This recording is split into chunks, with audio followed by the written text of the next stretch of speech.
তাহলে প্রত্যেকটা অংশের বা প্রত্যেকটা খণ্ডাংশের রোধ কত হবে 9 ওহম করে।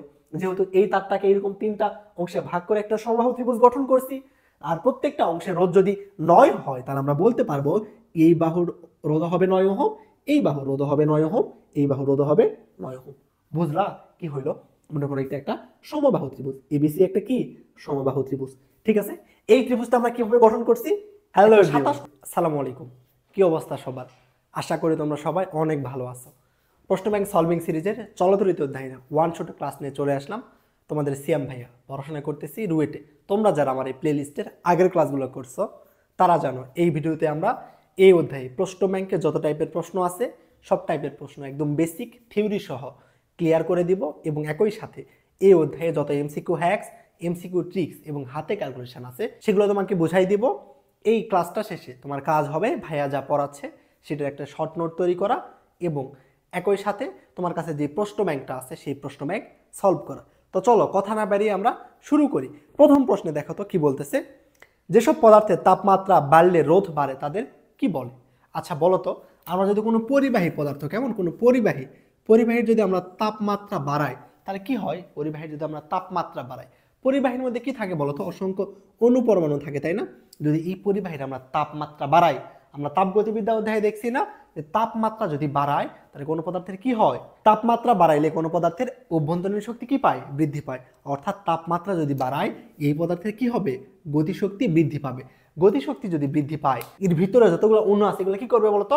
বেশি কম্পিত হবে অথবা এলোমেলোভাবে বেশি বেগে ছোটাছুটি করবে। তো এগুলো যদি বেশি বেগে ছোটাছুটি করে তাহলে ইলেকট্রন কি পাবে বলতো? বাধা বেশি পাবে না? ইলেকট্রন প্রবাহে কি হবে? বাধা বেশি হবে। তো ইলেকট্রন প্রবাহে যদি বাধা বেশি হয় তাহলে কি বেশি হবে? রোধ বেশি হবে, তাই না? আমরা রোধ কি জানি বলতো? তড়িৎ প্রবাহে যে বাধার সৃষ্টি সেটা আমাদের কি রোধ না?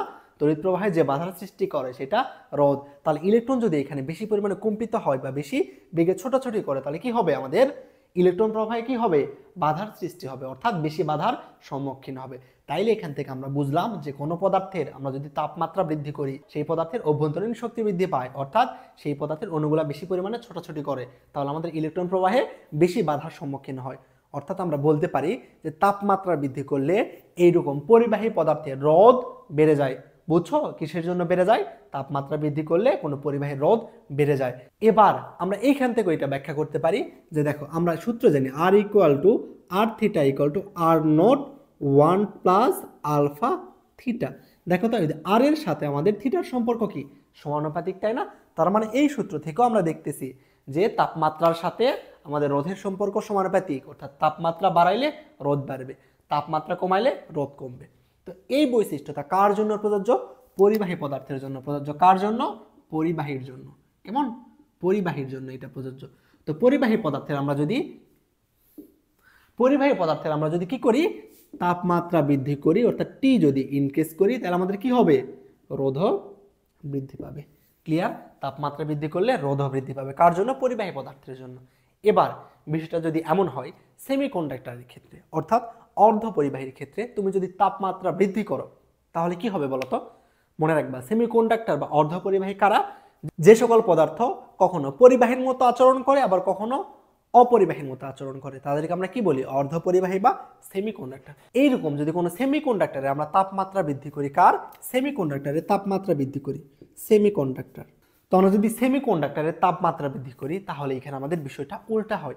কি হয়? সেমিকন্ডাক্টরের আমরা যদি তাপমাত্রা বৃদ্ধি করি, অর্থাৎ আমরা যদি টি বাড়াই দেই, কি টি যদি বাড়াই দেই তাহলে আমাদের রোধ কমে যাবে। বুঝলা? যে আমরা যদি কি টি বাড়াই দিই, তাপমাত্রা বাড়াই, তাহলে রোধ কি হবে? কমে যাবে। কার জন্য? সেমিকন্ডাক্টরের জন্য। কিসের জন্য? সেমিকন্ডাক্টর যে ম্যাটেরিয়ালসগুলো হয় এগুলোর মধ্যে আমাদের মুক্ত ইলেকট্রনের সংখ্যা খুবই কম থাকে। কি? মুক্ত ইলেকট্রনের সংখ্যা খুবই কম থাকে। তো মুক্ত ইলেকট্রনের সংখ্যা যদি কম হয় তাহলে আমাদের কি বিদ্যুৎ বেশি পরিমাণে প্রবাহিত হতে পারবে না।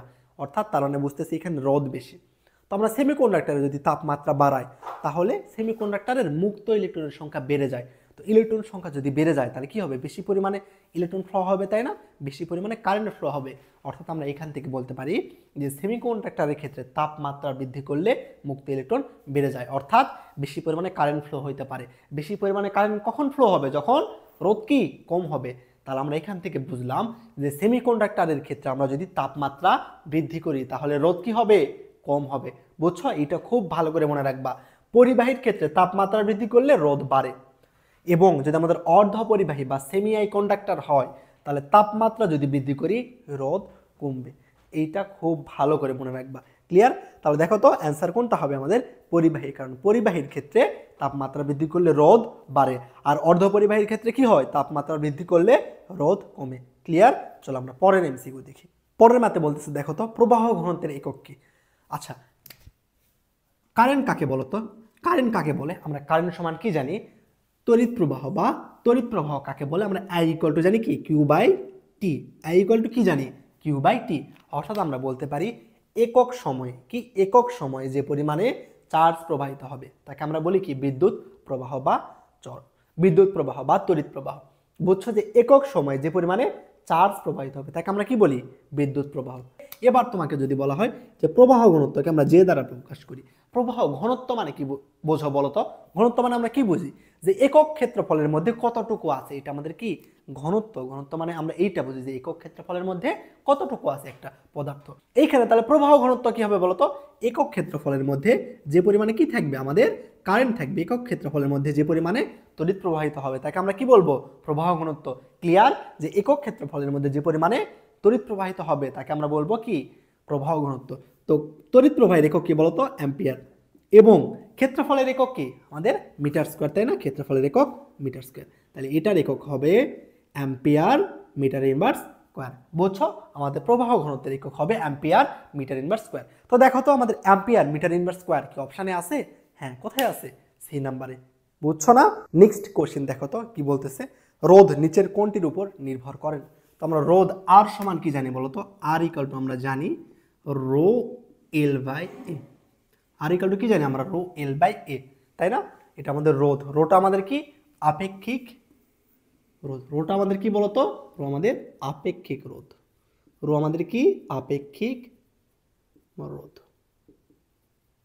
রো আমাদের আপেক্ষিক রোধ। ক্লিয়ার? এলটা কি, এল হচ্ছে আমাদের দৈর্ঘ্য। মনে করো যে কোনো তারের দৈর্ঘ্য বা কোনো পরিবাহী পদার্থের দৈর্ঘ্য। এটা কি, পরিবাহী পদার্থের ক্ষেত্রফল। কেমন? তাহলে আর ইকুয়াল টু আমরা জানি রো এল বাই এ। এখান থেকে দেখতেছে আমাদের রোধ কার কার উপর ডিপেন্ড করতেছে, আমাদের আপেক্ষিক রোধের উপর ডিপেন্ড করতেছে, আমাদের দৈর্ঘ্যের উপর ডিপেন্ড করতেছে, এবং একই সাথে ক্ষেত্রফলের উপর ডিপেন্ড করতেছে। এবং আমরা আরেকটা বিষয় জানি, তাই না? আর কার উপর ডিপেন্ড করে, আমাদের তাপমাত্রা টি এর উপর ডিপেন্ড করে। অর্থাৎ রোধ আমাদের কেবল এই চারটা বিষয়ের উপরই ডিপেন্ড করে। কার কার উপর? আপেক্ষিক রোধ, দৈর্ঘ্য, ক্ষেত্রফল এবং তাপমাত্রা। এই চারটা বিষয়ের উপর রোধ আমাদের ডিপেন্ড করে। তাহলে অ্যান্সার কোনটা হবে বলতো, আমাদের তড়িৎ প্রবাহের উপর কি রোধ ডিপেন্ড করতেছে না। তাহলে অ্যান্সার সি নাম্বার হবে, যে তড়িৎ প্রবাহের উপর রোধ ডিপেন্ড করে না। এইখানে আরেকটা বিষয় খুব ভালো করে মনে রাখবা। দেখো তো আমাদের রোধের সাথে এলের সম্পর্ক কি, সমানুপাতিক, তাই না? এবং রোধের সাথে ক্ষেত্রফলের সম্পর্ক কি, ব্যস্তানুপাতিক। এই অর্থাৎ এইখান থেকে আমরা বলতে পারি যেই তারের দৈর্ঘ্য যত বড় রোধ তার তত বড়। অর্থাৎ তার যেখানে যত বড় হবে তার রোধ তত কি হবে, বেশি হবে। এবং যেই তারের ক্ষেত্রফল যত ছোট রোধ তার তত বড়। বুঝছো, যে ক্ষেত্রফল যদি ছোট হয় রোধ কি হবে, বেশি হবে। অর্থাৎ আমরা বলতে পারি যে কোনো তারের ক্ষেত্রফল যদি ছোট হয় সেই তারের রোধ কি হবে, বেশি হবে। বুঝছো, আবার যদি ক্ষেত্রফল বেশি হয় তাহলে রোধ কম হয়। এইখানে তোমরা একটা বিষয় খেয়াল করবা, ফ্রিজ, আয়রন বা ল্যাপটপের চার্জার এগুলো কিন্তু খুব ছোট হয়, এটা কিন্তু খুব বেশি বড় হয় না। কিসের জন্য বড় হয় না, বড় যদি হইতো তাহলে রোধ কি হইতো, বেশি হইতো। তাহলে কি বেশি পাওয়ার পাইতো এই ডিভাইসগুলো? না, এই ডিভাইসের জন্য আমার বেশি পাওয়ার প্রয়োজন হয়। এই জন্য সাধারণত এদের তারকে ছোট রাখা হয়। এবং একই সাথে দেখবা তারগুলো কি হয়, মোটা হয়। মোটা মানে কি, ক্ষেত্রফল বেশি। ক্ষেত্রফল বেশি হইলে রোধ কি, কম। বুঝছো, কিসের জন্য মোটা হয়, মোটা হইলে কি হবে, আমাদের রোধ কম হবে। এবং একই সাথে যদি দৈর্ঘ্য ছোট হয় তাহলে রোধ আরও কম হবে। এই জন্য যেগুলোতে বেশি পাওয়ার প্রয়োজন হয় সেই তারগুলাকে চেষ্টা করা হয় যে মোটা রাখার জন্য এবং দৈর্ঘ্য ছোট করার জন্য, তাহলে আমাদের রোধ কম হবে। আর আমরা এই রোকে যে দেখতেছি, রো আমাদের কি, আপেক্ষিক রোধ। মনে রাখবা, আপেক্ষিক রোধ আমাদের তাপমাত্রা, চাপ, ঘনমাত্রা, ব্যাসার্ধ, দৈর্ঘ্য কারো উপর ডিপেন্ড করে না। আপেক্ষিক রোধ, দৈর্ঘ্য, তাপমাত্রা, চাপ কারো উপর ডিপেন্ড করে না। তাহলে আপেক্ষিক রোধ কার উপর ডিপেন্ড করে, আপেক্ষিক রোধ কেবল একটা বিষয়ের উপরই ডিপেন্ড করে, কার, ম্যাটেরিয়াল। অর্থাৎ ওই পরিবাহীটা কি দ্বারা তৈরি তার উপর, ম্যাটেরিয়ালের উপর। কেমন? তাহলে আমাদের আপেক্ষিক রোধ কার উপর ডিপেন্ড করতেছে, কেবল ম্যাটেরিয়ালসের উপর ডিপেন্ড করতেছে। তোমার যদি পদার্থ চেঞ্জ না হয় তাহলে তোমার আপেক্ষিক রোধ কখনোই চেঞ্জ হবে না। একটা তামার তারের দৈর্ঘ্য যদি তুমি দ্বিগুণ করো, ব্যাসার্ধ যদি অর্ধেক করো, বা তুমি যেই চেঞ্জই করো না কেন, যতক্ষণ এটা তামার তার থাকবে ততক্ষণ এর আপেক্ষিক রোধ চেঞ্জ হবে না। অর্থাৎ তুমি যতক্ষণ না তারটা চেঞ্জ করতেছো বা ম্যাটেরিয়াল চেঞ্জ করতেছো ততক্ষণ আমাদের এই রোয়ের মান, আপেক্ষিক রোধের মান চেঞ্জ হবে না। আশা করি ক্লিয়ার করাইতে পারছি তোমাদের। এখন তোমাদের যদি বলা হয়, আশা করি বিষয়টা তোমাদের, আশা করি এটা তোমরা বুঝছো, অবশ্যই বুঝছো যে কি ম্যাটেরিয়াল চেঞ্জ না হইলে আপেক্ষিক রোধ চেঞ্জ হয় না। ম্যাটেরিয়ালস মানে কি? আমাদের পদার্থ যদি চেঞ্জ না হয়, অর্থাৎ আমরা যদি একটা লোহার তারের কথা বলি, যতক্ষণ এই তারটা লোহার থাকবে ততক্ষণ আমরা এর আপেক্ষিক রোধ চেঞ্জ হবে না, তাতে তুমি এই তারের উপর যাই পরিবর্তন করো। ক্লিয়ার? চলো আমরা তাহলে পরের এমসিকিউ দেখি। দেখো নেক্সট প্রশ্ন কি বলতেছে, একটা তারকে দৈর্ঘ্য দ্বিগুণ করলে এবং প্রস্থচ্ছেদের ক্ষেত্রফল অর্ধেক করলে এর রোধ কেমন হবে? অর্থাৎ একটা তারের দৈর্ঘ্য দ্বিগুণ করছো, ক্ষেত্রফল অর্ধেক করতেছো, এখন বলতেছে কি তোমার তারের নতুন রোধ কত হবে। তো আমরা কি করছি এটা একটু লিখে নেই, যে তারের দৈর্ঘ্য, তাই না, দৈর্ঘ্য কি করছি আগের দৈর্ঘ্যের দ্বিগুণ, ওকে, এবং তারের ক্ষেত্রফল কি করছি আগের ক্ষেত্রফলের অর্ধেক। এটা আমাদের প্রশ্নে দেওয়া আছে। তো এইখান থেকে দেখো তো আমাদের আর এর সাথে আমরা সূত্র জানি R equal to rho L by A. আর এর সাথে এল এবং এর সম্পর্কটা কি? আর এর সাথে এল এর সম্পর্ক সমানুপাতিক এবং এর সম্পর্ক কি? ব্যস্তানুপাতিক। এইখান থেকে আমরা লিখতে পারি আর সমানুপাতিক এল এবং এর সাথে ব্যস্তানুপাতিক। এবার আমরা কি করব, ওই আগে যেভাবে আমরা করছিলাম এই প্রসেসের ম্যাথ আমরা অনেক করছি, এখানে আমরা কি করব, আর এর জায়গায় লিখবো আর প্রাইম, অর্থাৎ নতুন রোধ সমান হবে, সমানুপাতিক চিহ্ন উঠাই দিয়ে সমান নিতে, তাহলে একটা ধ্রুবক নিবে, তাহলে একটা ধ্রুবক নিতে হবে। কোন ধ্রুবক নিবা? এই আগের আর নিব, ইনটু এখন আমরা দৈর্ঘ্য কত গুণ বৃদ্ধি করছি, যত গুণ বৃদ্ধি করছি সেই মানটা জাস্ট বসাবো, দ্বিগুণ বৃদ্ধি করছি, তাহলে এল এর জায়গায় বসাই দিবা 2 ডিভাইডেড বাই, এবং আমরা ক্ষেত্রফল কি করছি বলো তো, অর্ধেক করছি, তাই না, তাহলে ক্ষেত্রফলের জায়গায় বসাই দিব কি 1/2, অর্থাৎ 1/2। তো 1/2 যদি উপরে ওঠে তাহলে আমাদের এখানে কি হবে, এখানে আমরা আর প্রাইম সমান লিখতে পারবো 4 ইন্টু আর, অর্থাৎ আমরা দেখতেছি তারের নতুন রোধ আগের রোধের কি হচ্ছে 4 গুণ। এই ম্যাথটা কিন্তু বেশ গুরুত্বপূর্ণ। তাহলে কি হলো, একটা তারের আমরা যদি দৈর্ঘ্য দ্বিগুণ করি এবং ক্ষেত্রফল যদি কি করি অর্ধেক করি, তাহলে সেই তারের কি হবে, সেই তারের আমাদের নতুন রোধ হবে আগের রোধের 4 গুণ। ক্লিয়ার কি বলো তো? আশা করি এটা তোমরা বুঝছো। এই ম্যাথের একটা শর্টকাট আছে, শর্টকাটটা কি, একটা তারের দৈর্ঘ্য যদি আমরা n গুণ বৃদ্ধি করি এবং ক্ষেত্রফল যদি 1/n গুণ হ্রাস করি, তাহলে সেই তারের রোধ সমান হবে, দেখো নতুন রোধ আর প্রাইম ইকুয়াল টু হবে n স্কোয়ার ইন্টু আর, অর্থাৎ আগের রোধের n স্কোয়ার গুণ। আমরা যদি কি করি তাহলে দৈর্ঘ্য n গুণ এবং ক্ষেত্রফল যদি 1/n গুণ করি তাহলে নতুন রোধ কত হবে, এটা বের করার সূত্র R prime equal to n square into কি আর। বুঝছো? তাহলে বলো তো এই ম্যাথের ক্ষেত্রে আমরা কি করছিলাম, দৈর্ঘ্য দ্বিগুণ, তার মানে তাই না, তাহলে n এর জায়গায় কি বসাই দিবা 2, 2 এর উপর স্কোয়ার করলে 4, তাহলে আমরা এক লাইনেই পেয়ে গেলাম যে দৈর্ঘ্য কি হবে 4 গুণ হবে। প্রশ্নে যদি তোমাকে বলা হয় যে দৈর্ঘ্য 4 গুণ বৃদ্ধি করা হইলো এবং ক্ষেত্রফল 1/4 করা হইলো, তাহলে কি হবে বলো তো, নতুন রোধ কত হবে, দৈর্ঘ্য 4 গুণ করছো অর্থাৎ 4 এর উপর স্কোয়ার 16 আর, অর্থাৎ আগের 16 গুণ হবে। বুঝছো না? তো তোমরা চাইলে এই প্রসেসে করতে পারো, এইটাও করতে পারো, তোমার যেইটা ইচ্ছা। তো এইটা শর্টকাট, এই ম্যাথের ক্ষেত্রে এই শর্টকাটটা একটু মনে রেখো, তাহলে এক লাইনেই হয়ে যায়, আর এটা কিন্তু আসে পরীক্ষায়। ক্লিয়ার?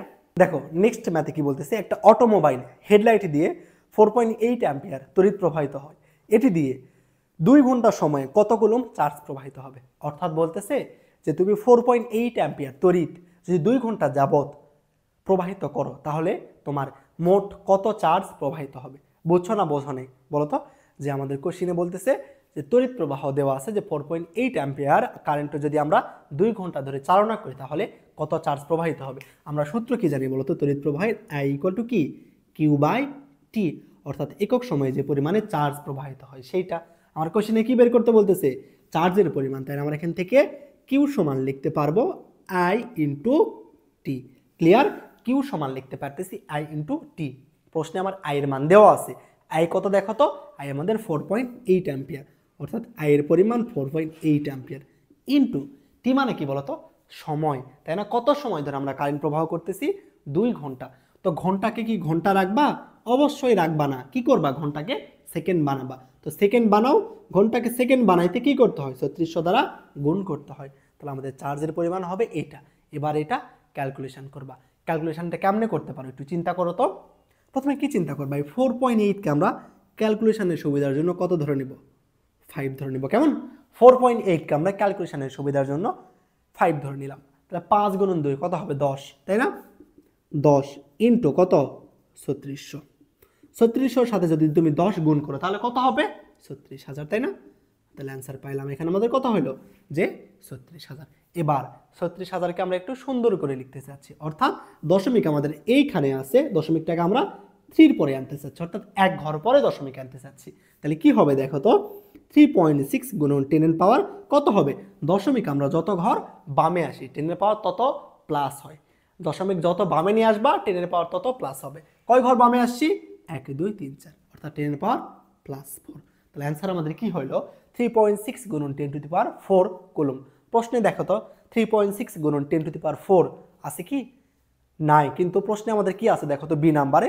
3.5 গুণন 10 টু দি পাওয়ার 4 তাহলে এইটাই অ্যান্সার হবে তাই না কিসের জন্য আমাদের বের হয়েছে 3.6 প্রশ্নে আছে 3.5 তো আমাদের 3.6 কেন বের হইলো কারণ কি আমরা 4.8 কে কি ধরে নিছিলাম 5 ধরে নিছি তো 4.8 কে অর্থাৎ কম ভ্যালুকে আমরা একটু বড় ভ্যালু ধরে নিছি তাহলে আমাদের অ্যান্সার যেটা বের হয়েছে সেটা নিশ্চয় বড় বের হয়েছে অ্যাকুরেট মানের চেয়ে বড় হয়েছে অর্থাৎ যে অ্যাকুরেট মানটা হবে সেটা 3.6 এর চেয়ে একটু ছোট হবে এই জন্যই অ্যান্সার আমাদের 3.5 গুণন 10 টু দি পাওয়ার 4 বুঝছো কি অবশ্যই বুঝবা এগুলো তোমাদের হাতে ক্যালকুলেশনে আমি অনেক অনেক কঠিন কঠিন হাতে ক্যালকুলেশন তোমাদের শিখিয়েছি আসলে ক্যালকুলেশন তোমাদের আমি শিখাই নাই আমি তোমাদের চিন্তা করা শিখাইছি যে একটা প্রবলেম থাকলে তুমি কেমনে চিন্তা করতে পারো যেখানে 4.8 আছে 4.8 কে আমি 5 ধরে নিলাম এই ম্যাথটা তাহলে আমার সহজেই হচ্ছে তো এইভাবে তোমাকে আমি চিন্তা করা শিখেছি একটা ম্যাথ দেখলে বা একটা প্রবলেম দেখলে তুমি কেমনে সেটা সলভ করবা বুঝছো তো তোমার এই প্রবলেম সলভিং ক্যাপাবিলিটিটা বাড়াইতে হবে অর্থাৎ একটা প্রশ্ন দেখে তুমি কিভাবে সলভ করবা এটা নিয়ে তোমার চিন্তা করতে হবে তাহলে তোমাকে যেই প্রশ্নই দেওয়া হোক না কেন তুমি সেইটাই পারবা যেই ক্যালকুলেশনই দেওয়া হোক না কেন সেইটাই পারবা তো তোমরা যারা আমার আগের ক্লাসগুলো করছো তো তাদের আশা করি হাতে ক্যালকুলেশন নিয়ে কোনোই সমস্যা হওয়ার কথা না তোমাকে দুনিয়ার যেই ক্যালকুলেশন দেওয়া হোক না কেন তুমি সেইটাই পারবা তারপরেও যদি কারো বুঝতে সমস্যা হয় ক্লাসগুলো প্রথম থেকে আবার একবার করে দেখবা খুব তো বেশি না 1-1.5 ঘন্টার ক্লাস একবার 2বার 3বার করলেও প্রবলেম নেই যত বেশিবার ক্লাস করবা তত এই কনসেপ্টগুলো ভালো করে ক্লিয়ার হবে তো তোমার চান্স পাওয়ার জন্য অবশ্যই প্রতিটা টপিক্সের উপর কনসেপ্ট ক্লিয়ার থাকতে হবে কেমন তো তোমরা চাইলে আরও একবার করে ক্লাস করতে পারো যদি বুঝতে নেক্সট প্রশ্ন দেখো তো কি বলতেছে তড়িৎচালক শক্তি ও প্রবাহের মধ্যে সম্পর্ক কোনটা তড়িৎচালক শক্তি কি বলতো আর বিভব পার্থক্য কি প্রথমে দেখো যে বিভব পার্থক্য কি বিভব পার্থক্য হচ্ছে কোনো বর্তনীর এক বিন্দু থেকে শুরু করে অপর যে কোনো একটা বিন্দুতে যাইতে যে পরিমাণে শক্তি লাগে সেটা আমাদের কি ভোল্টেজ বা বিভব পার্থক্য বুঝছো কোনো বর্তনীর এক প্রান্ত থেকে অপর যে কোনো প্রান্তে যাইতে যে পরিমাণে শক্তি লাগে সেটা আমাদের কি বিভব পার্থক্য আর তাহলে আমাদের তড়িৎচালক শক্তিটা কি তড়িৎচালক শক্তি হচ্ছে যে কোনো বর্তনীর এক বিন্দু থেকে যাত্রা শুরু করে সম্পূর্ণ বর্তনী ঘুরে আবার ঠিক আগের অবস্থায় ফিরে আসতে যে পরিমাণে শক্তি লাগে সেটা আমাদের কি তড়িৎচালক শক্তি অর্থাৎ তড়িৎচালক শক্তি হচ্ছে তুমি যদি এই বিন্দু থেকে যাত্রা শুরু করো তাহলে তোমার সম্পূর্ণ বর্তনী ঘুরে আবার এই বিন্দুতে আসতে যে পরিমাণে শক্তি লাগবে সেটা আমাদের তড়িৎচালক শক্তি আর বিভব পার্থক্য কি তুমি যে কোনো একটা বিন্দু থেকে অপর যে কোনো এক বিন্দুতে যাইতে যে পরিমাণে শক্তি লাগবে সেটা আমাদের বিভব পার্থক্য বুঝছো বিভব পার্থক্য এবং আমাদের তড়িৎচালক শক্তির মধ্যে পার্থক্য কি আশা করি বুঝছো তাহলে আমরা দেখো তো আমরা যদি বিভব পার্থক্য থেকে কারেন্ট নির্ণয় করতে চাই কি বিভব পার্থক্য থেকে কারেন্ট নির্ণয় করতে চাই এটা যদি আর হয় তাহলে আই সমান আমরা লিখতে পারবো ভি বাই আর তাই না আই সমান লিখতে পারবো কি ভি বাই আর এবার আমরা যদি তড়িৎচালক শক্তি দ্বারা আই নির্ণয় করতে চাই তাহলে আই সমান কি হবে আই সমান ই ডিভাইডেড বাই আর তাই না কারণ আমাদের তড়িৎচালক শক্তিটা কি I equal to E divided by R তড়িৎচালক শক্তি থেকে যদি আমরা কি নির্ণয় করতে চাই কারেন্ট কিন্তু আমরা তড়িৎচালক শক্তি দ্বারা যখন কারেন্ট নির্ণয় করব তখন একটা বিষয় আমাদের মনে রাখতে হবে আমরা যেই বিন্দু থেকে যাত্রা শুরু করছি আবার ঘুরে ওই বিন্দুতে আসছি তো আমাদের এইখানে আমাদের প্রতিটা কোষের মধ্যে একটা কি থাকে অভ্যন্তরীণ রোধ থাকে তো এই অভ্যন্তরীণ রোধকেও নিচের রোধের সাথে যোগ করে দিতে হবে তাইলেই কেবল আমরা তড়িৎচালক শক্তি দ্বারা যে পরিমাণে কারেন্ট ফ্লো হচ্ছে সেইটা পাবো তাহলে তড়িৎচালক শক্তি দ্বারা আমাদের কারেন্ট নির্ণয় সূত্র I equal to E divided by R plus R বড় আরটা বর্তনীর রোধ ছোট আরটা কার বলতো কোষের অভ্যন্তরীণ রোধ তাহলে দেখো তো অ্যান্সার কোনটা হবে অ্যান্সার হবে এ নাম্বার বুঝছো না দেখো তো এই প্রশ্নে কি বলতেছে একটা কোষের তড়িৎচালক শক্তি 1.5 ভোল্ট অর্থাৎ ই এর মান দেওয়া আছে অভ্যন্তরীণ রোধ 2 ওহম অভ্যন্তরীণ রোধ কি ছিল ছোট আর এর প্রান্তদ্বয় 10 ওহম রোধের তার দ্বারা যুক্ত থাকলে প্রবাহিত তড়িৎ প্রবাহ কত এই কত আমরা কি জানি E divided by R plus R কেমন তড়িৎচালক শক্তি যেহেতু দেওয়া আছে তাই আমরা এই সূত্র ইউজ করলাম তড়িৎচালক শক্তি কত দেওয়া আছে বলো তো 1.5 ভোল্ট। এবং আমাদের আর আর এর মান কত দেওয়া আছে দেখো তো 10 ওহম, তাই না? এবং আমাদের ছোট আর মানে কি বলতো, ছোট আর মানে আমাদের অভ্যন্তরীণ রোধ কত দেওয়া আছে 2 দেওয়া আছে। কি করবা বলো তো, এই ক্যালকুলেশন কি করবা, যে উপরের দশমিকটাকে তুমি উঠাই দিবা, তাই না? হ্যাঁ অবশ্যই উপরের দশমিককে উঠাই দিবা। তো উপরের দশমিককে যদি উঠাই দাও তাহলে নিচে একটা কি 10 দ্বারা গুণ করতে হবে, তাই না? তাহলে 10 আর 2 যোগ করলে কত হবে 15, তাই না? 10 আর 2 যোগ করলে কত হবে আমাদের, তো এইখানে 10 আর 2 যোগ করলে কত হবে বলো তো 12 হবে, তাই তো? 12, তাহলে উপরে আমাদের কত 15 আর নিচে কত 120। 15 দ্বারা 120কে ভাগ করলে কত হবে, আশা করি এটা তোমাদের করাই দিতে হবে না, এটা তোমরা পারবা। এইটা করে দেখবা আসতেছে কারেন্ট আমাদের 0.125 অ্যাম্পিয়ার। ক্লিয়ার? তাহলে আমাদের খুবই সহজ ম্যাথ, এটা জাস্ট সূত্রের ম্যাথ। সূত্র বসাই দিবা, সূত্র থেকে দেখবা প্রশ্নে সব মান দেওয়া আছে, জাস্ট সূত্রে মান বসাই দিয়ে যোগ বিয়োগ করা। 0.125, 0.125 অপশানে আছে, হ্যাঁ এ নাম্বার, তাহলে অ্যান্সার হবে এ নাম্বার। বুঝছো না? I = NAVE তড়িৎ প্রবাহের সূত্র হইলে তড়িৎ প্রবাহের ঘনত্ব কত? আমরা কি জানি দেখো, আমরা জানি I = লেখা যায় NAVE। এটা কি আমাদের কারেন্ট, আমরা তো জানি। এনটা কি আমাদের ইলেকট্রন এর ঘনত্ব, এটা কি ক্ষেত্রফল, ভিটা কি তারণ বেগ, মনে রাখবা ভিটা কি আমাদের তারণ বেগ, ভিটা কি তারণ বেগ। কেমন? ই হচ্ছে আমাদের ইলেকট্রনের চার্জ, ইলেকট্রনের চার্জ কত 1.60 গুণন 10⁻⁹ কুলম। এই সূত্রটা একটু ভালো করে মনে রাখবা। I = আমরা লিখতে পারি NAVE, এবং সূত্রের কোনটা কি নির্দেশ করতেছে এটাও মনে রাখবা, এখান থেকে ম্যাথ আসতেই পারে। আর প্রবাহ ঘনত্ব আমরা কি বললাম বলতো একটু আগে, আর প্রবাহ ঘনত্ব কি বলতো আমরা একটু আগেই দেখছি যে প্রবাহ ঘনত্ব যে = একক ক্ষেত্রফলের মধ্যে যে পরিমাণে কি হবে বলতো তড়িৎ প্রবাহিত হবে, তাকে আমরা কি বলতে পারি প্রবাহ ঘনত্ব। তাহলে I এর মান কত বসাই দাও, এই সমান আমরা লিখতে পারি, দেখতেছি NAV × E, আর নিচে কি বলতো এ কাটো, তাহলে কি থাকে NVE। এটা আমাদের কি বলতো, এটা আমাদের প্রবাহ ঘনত্ব। এটা যে = কি প্রবাহ ঘনত্ব, তাহলে প্রবাহ ঘনত্ব কোনটা হবে আমাদের অপশান সি নাম্বার। ক্লিয়ার? তাহলে এবার দেখো তো সিকিউরিটি আসে একটা প্রশ্ন, দেখো সিকিউরিটি মানে চুয়েট কুয়েট রুয়েট, এটা যখন কম্বাইন ছিল তখন 20-21 সালে এই প্রশ্নটা আসছিল। কি বলতেছে 4 × 10⁻⁶ মিটার স্কোয়ার প্রস্থচ্ছেদ বিশিষ্ট একটা পরিবাহীর ভিতর দিয়ে যদি 5 অ্যাম্পিয়ার কারেন্ট প্রবাহিত হচ্ছে, প্রবাহীর মধ্যে চার্জের ঘনত্ব দেওয়া আছে 5 × 10⁻26 পার মিটার কিউব হলে ইলেকট্রনের ড্রিফট স্পিড কত? অর্থাৎ ইলেকট্রনের ড্রিফট স্পিড মানে বোঝাচ্ছে তারণ বেগ, অর্থাৎ ইলেকট্রনের তারণ বেগ, এই যে ভি এর মান নির্ণয় করতে বলতেছে। কেমন? প্রশ্নে আমার এই তারণ বেগ ভি এর মান নির্ণয় করতে বলতেছে। তো আমরা I সমান জানি NAV কি, তাহলে এইখান থেকে দেখো তো আমরা ভি সমান কি লিখতে পারবো, ভি সমান লিখতে পারবো I / NAE। ভি সমান আমরা লিখতে পারবো I / NAE।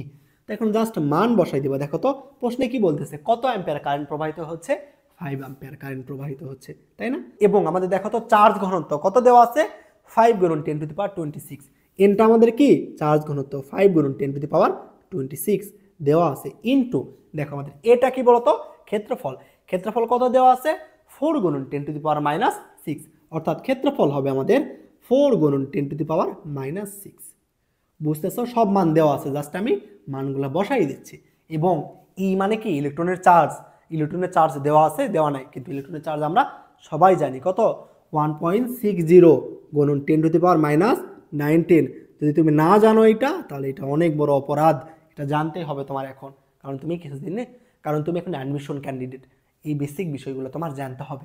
এবার কি করবা ক্যালকুলেশন করবা, ক্যালকুলেশন করার জন্য কিভাবে করবা আশা করি এটা পারবা। তো দেখো কেমনে করতে পারো, উপরে 5 নিচে 5 মোকাবিলা করে দিলাম। এবার কি করবা বলো তো, একটু চিন্তা করো তোমার কি করতে মন চাচ্ছে এটা দেখে, এত বড় জিনিস দেখে কি তুমি ভয় পাবা? না, ভয় পাওয়ার কিচ্ছুই নেই, এই ক্যালকুলেশন আরও সহজ। প্রশ্নে যদি দেখো যে বড় ক্যালকুলেশন, তার মানে বুঝবা ক্যালকুলেশন যত বড় সেটা করা তত সহজ। বুঝছো? বড় ক্যালকুলেশন হলে তোমাকে এইভাবেই দিবে। অনেকে এটা ভয়, এটা দেখেই ভয় পাবে, ভয় পেয়ে করবে না। তো তুমি কি ভয় পাবা? পাবা না। চিন্তা করবা কি করতে পারো। দেখো তো পাওয়ার আছে না, পাওয়ার থাকলে আমরা কি করতাম পাওয়ারগুলা যোগ করে দিব, পাওয়ারগুলো যোগ বা বিয়োগ করে দিব। তাহলে সবগুলো পাওয়ার নিচে আছে, অর্থাৎ সবগুলো পাওয়ার কি হবে যোগ হবে, বাকি জিনিসগুলো যেমন আছে তেমনই রাখি। এখানে কত আছে দেখো তো 4, তাই না? 4 × 1.6, এই দুটো 4 এবং 1.6 যেমন আছিল তেমনই রাখলাম, ইনটু দেখো 10 এর পাওয়ার আমরা কত আছে এখানে কত 26, এটার সাথে এটা কি আছে গুণ আছে, অর্থাৎ পাওয়ার যোগ হবে, তাহলে -6। এবং এটাও কি আছে গুণ আছে, তাইলে -19। বুঝছো কি হইলো? এবার আমরা কি করবো দেখো, এই যে দশমিকটা আছে না 1.6 আছে না, তো দশমিককে আমরা কি রাখবো? রাখবো না, আমরা দশমিককে কি করবো? উঠাই দিব। দশমিক আমরা রাখতে চাই না, কারণ দশমিক কি করে? ক্যালকুলেশনে ঝামেলা করে। তো ক্যালকুলেশনে যেটাই ঝামেলা করবে তাকে আমরা কি করবো? অপারেশন করব। তাহলে 1.6 থেকে 16 লিখলাম, তাহলে উপরে কি হবে? 10 দ্বারা গুণ করতে হবে। বুঝলা কি করলাম? এই লাইনটা বোঝা কিন্তু অনেক গুরুত্বপূর্ণ, যে আমাদের নিচে দেখতেছি 10 এর পাওয়ার 3টা আছে, তো 3টা রাশি যেহেতু গুণ আকারে আছে, গুণ আকারে থাকলে পাওয়ার আমরা যোগ করতেই পারি, করে দিলাম। দেন এখানে কি ছিল? 1.6। তো দশমিক আমাদের কি করে? ঝামেলা করে। তো দশমিক উঠাই দিয়ে 16 লিখলাম, তাহলে উপরে কত হবে? 10। বুঝছো? এবার দেখো তো, যোগ বিয়োগ করো ভাই। উপরে 10, 4 × 16, 4 16 কত হয়? 64 হয়, ইন্টু 26। দেখো এখানে -6 -19 কত? -25। 26 থেকে -25 বাদ দিলে কত হবে? 10 এর পাওয়ার 1 হবে। বুঝছো? 26 থেকে 25 বাদ দাও, 10 এর পাওয়ার 1। উপরে 10, নিচে 10, কাটো, কি থাকে? 1/64। দেখো তো কত বড় ক্যালকুলেশন, অনেক সহজ একটা ইকুয়েশন আসছে না, 1/64। তো 1 দ্বারা 1কে 64 দ্বারা ভাগ করলে কত হবে? এটাকে আমার করাই দিতে হবে এখন। আশা করি এটা আমাদের করাই দিতে হবে না, এটা করে দেখবা যে অ্যান্সার আসতেছে 0. দেখো এটা করে দেখবা 0.01562। এটা আমাদের কি আসবে? অ্যান্সার আসবে।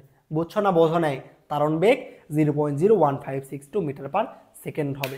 কিভাবে বের করবা? দেখো আমরা জানি I = NAVE, ভি এর মান বের করতে বলছে। ভি সমান কি হয়? সূত্রটা লিখলাম, লেখার পরে যে মানগুলো দেওয়া ছিল সেগুলো বসাই দিলাম, দেওয়ার পরে 10 এর পাওয়ার যেগুলো আছে পাওয়ারকে যোগ করে দিলাম। দেন এই 1.6 ছিল, 1.6কে 16 করে আমরা কি করলাম? দশমিক উঠাই দিলাম, এই জন্য উপরে 10 দ্বারা গুণ করতে হবে। পাওয়ার যোগ করে দেখতেছি 10 এর পাওয়ার 1 আসতেছে, নিচে 10 উপরে 10 আছে, কাটো, কি থাকে? 1/64। এবার 64 দ্বারা 1কে ভাগ করো, কত হবে? 0.1562 মিটার পার সেকেন্ড। তাহলে অ্যান্সার কোনটা দেখো তো? এ নাম্বার অ্যান্সার। বুঝছো কি? তাহলে বড় ক্যালকুলেশন দেখি ভয় পাওয়া যাবে? যাবে না। যত বড় ক্যালকুলেশন তত সহজ। ওকে, আমরা আরেকটা ম্যাথ দেখি চলো তো, যে 4 ওহম রোধের একটা তারকে টেনে দৈর্ঘ্য দ্বিগুণ এবং প্রস্থচ্ছেদের ক্ষেত্রফল অর্ধেক করলে তারটির রোধ কত হবে? দৈর্ঘ্য দ্বিগুণ, প্রস্থচ্ছেদের ক্ষেত্রফল কি করছো? অর্ধেক করছো। অর্থাৎ আমরা কি জানি যে আমরা একটা তারের দৈর্ঘ্য যদি n গুণ বৃদ্ধি করি এবং ক্ষেত্রফল 1/n গুণ করি, তাহলে তার রোধ নির্ণয় সূত্র r = n² r, তাই না? দৈর্ঘ্য কি করছো? দ্বিগুণ করছো, 2 এর উপর স্কয়ার করো, কত হবে? 4। এবং আর মানে কি? আগের রোধের পরিমাণ কত দেওয়া আছে প্রশ্নে? দেখো তো 4 × 4 কত? 16 ওহম। অর্থাৎ দৈর্ঘ্য দ্বিগুণ করলে এবং ক্ষেত্রফল অর্ধেক করলে আমাদের ক্ষেত্রফল হবে 16 ওহম। এই ম্যাথটা ভালো করে মনে রাখবা, যে নতুন রোধ হয় কি হয়? n² × r। শর্টকাট এটা কেমন? দেখো নেক্সট প্রশ্নে কি বলতেছে? বর্তনীর তড়িৎ প্রবাহ I এর পরিমাণ নির্ণয় করো। অর্থাৎ এই বর্তনীর আমাদের I নির্ণয় করতে হবে। তো I সমান আমরা কি জানি বলো তো? I সমান আমরা জানি I = V/R। প্রশ্নে ভি এর মান দেওয়া আছে না? হ্যাঁ দেওয়া আছে। কত ভোল্ট? 10 ভোল্ট। এবার তুল্য রোধ বের করতে হবে, আর এর মান। তো তুল্য রোধ কেমনে বের করতে হয়? আশা করি তোমরা এটা জানো, যে দুটো রোধ যদি শ্রেণীতে থাকে তাদের তুল্য রোধ কি হয়? তাদের যোগফল। আর সমান্তরালে থাকলে 1/R1 1/R2 ইনভার্স 1, তাই না? এটা তোমরা সবাই জানো। তো শ্রেণীতে দুটো রোধ যে শ্রেণীতে আছে, এটা তোমরা কেমনে জানো? যে আমরা বইয়ের সংজ্ঞা আছে যে দুইটা রোধ শ্রেণীতে থাকার শর্ত কি? যে একটা রোধের শেষ প্রান্ত যদি আরেকটা রোধের আদি প্রান্তের সাথে সংযুক্ত থাকে, তাহলে বলতে পারবো যে রোধ দুটা কি আছে? শ্রেণীতে আছে। তো আমরা এইভাবে বুঝবো না, আমরা সংজ্ঞা লেখার ক্ষেত্রে এটা লিখতে পারি, কিন্তু আমরা বুঝবো সহজ করে। এটা মনে রাখবা যে শ্রেণীতে আমাদের কি হয়? সমান পরিমাণে কারেন্ট যায়, অর্থাৎ শ্রেণীতে রোধগুলোর মধ্যে সেম পরিমাণে কারেন্ট যায়। কেমন? এবং আমাদের সমান্তরালে কি হয়? বিভব পার্থক্য সমান থাকে। শ্রেণীতে কারেন্ট সমান, সমান্তরালে বিভব পার্থক্য সমান, এইটা মনে রাখবা। অর্থাৎ আমরা বলতে পারবো যে রোধগুলোর মধ্যে দিয়ে সমান পরিমাণে কারেন্ট যাচ্ছে, সেই রোধগুলো কি আছে? শ্রেণীতে আছে। বোঝন রোধ তোমাকে তো এইরকম একটা সার্কিট দেওয়া আছে, তো রোধগুলো শ্রেণীতে আছে নাকি সমান্তরালে আছে? কেমনে বুঝবা? বোঝার উপায় হচ্ছে ব্যাটারি থেকে একটা কারেন্ট বের করবে, এই পরিমাণে কারেন্ট বের হইলো, এসে কারেন্ট কয়টা রাস্তা পাইছে বলো তো? এখানে দুইটা রাস্তা, একটা এই রাস্তা, একটা এই রাস্তা। তাহলে এই কারেন্ট কি আমাদের এই দুটো রাস্তার মধ্যে যাইতে পারবে না? আই কি হবে? ভাগ হয়ে যাবে, এখানে I1 হয়ে গেল এবং এখানে I2। তো এই I1 কারেন্ট এই দিক দিয়ে যাবে, I2 কারেন্ট এই দিক দিয়ে যাবে। এই রোধের মধ্যে কত কারেন্ট যাবে বলো তো? I2, তাই না? এখানে কি আমাদের কারেন্ট, এই I2 কারেন্ট যেখানে প্রবেশ করলো, প্রবেশ করার পরে কারেন্ট কি কোনো রাস্তা পাইছে?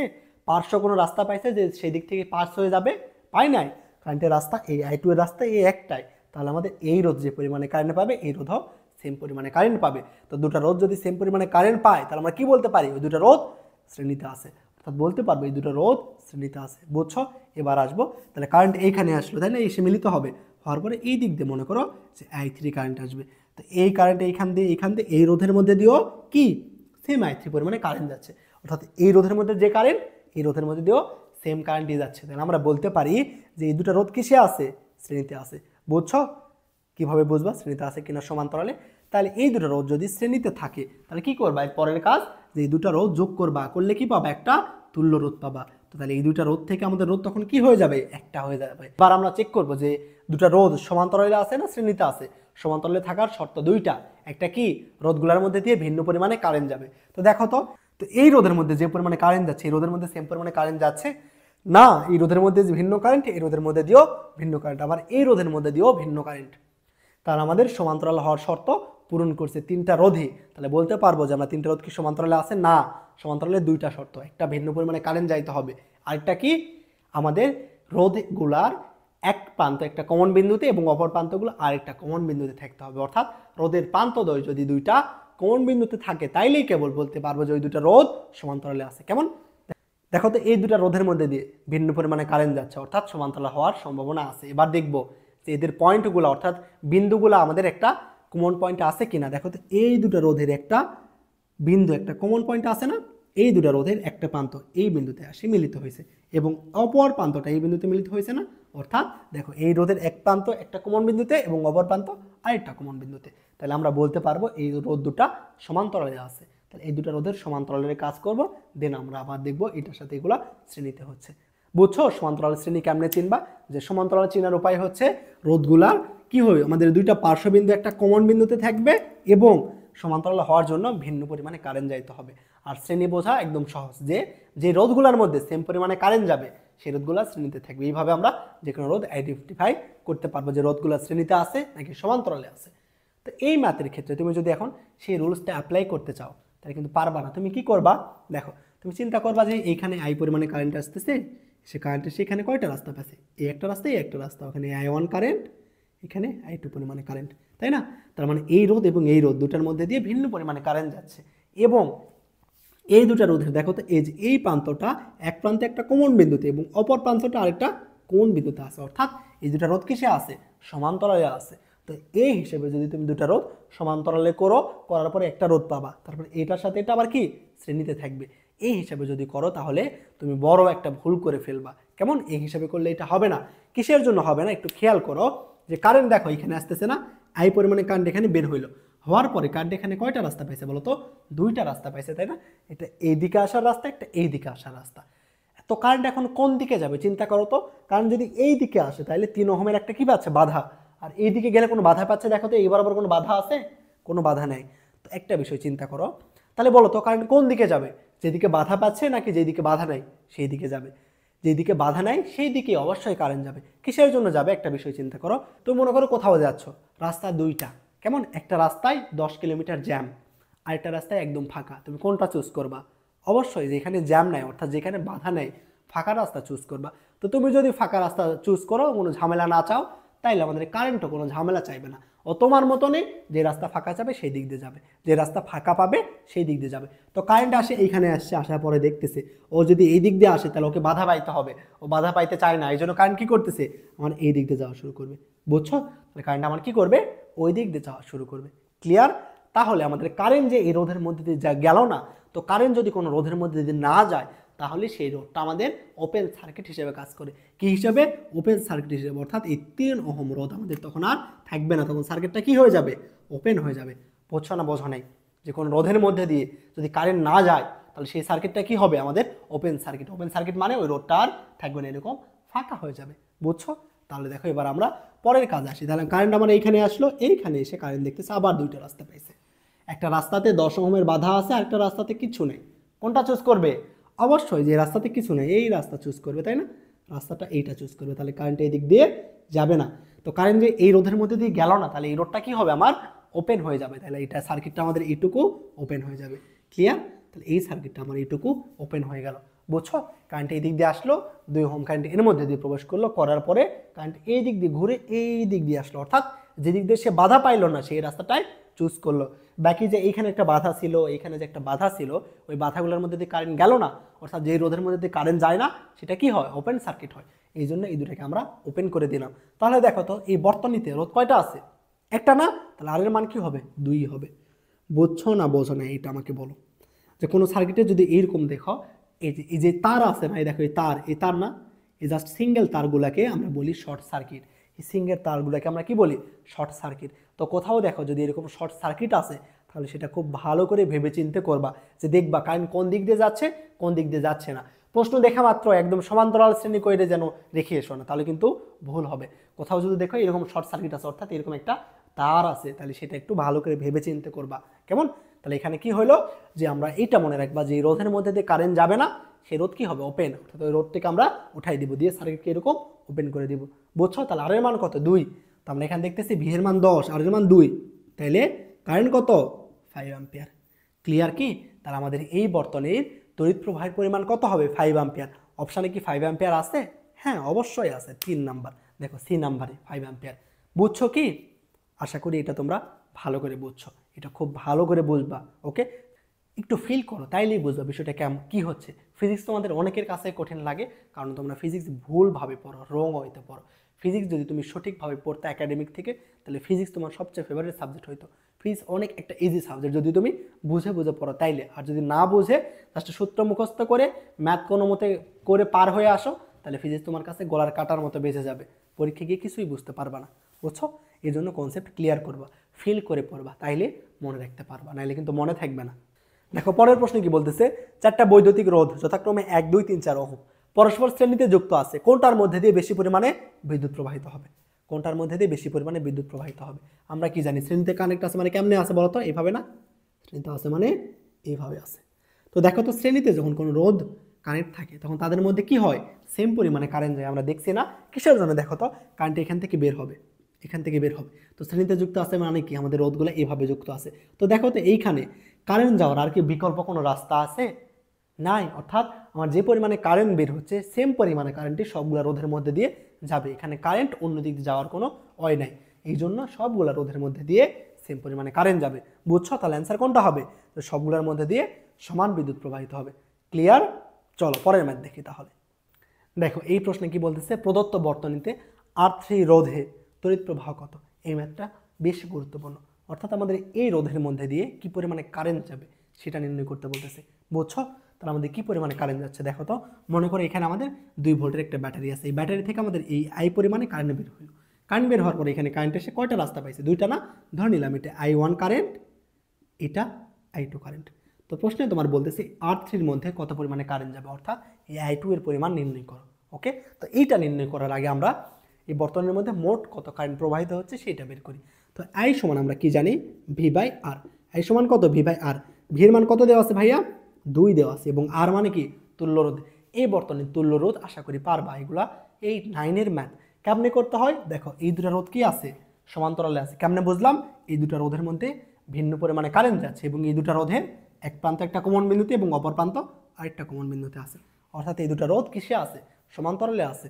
তো সমান্তরালে থাকলে কেমনে তুল্য রোধ বের করতে হয়, আশা করি এটা তোমরা পারো।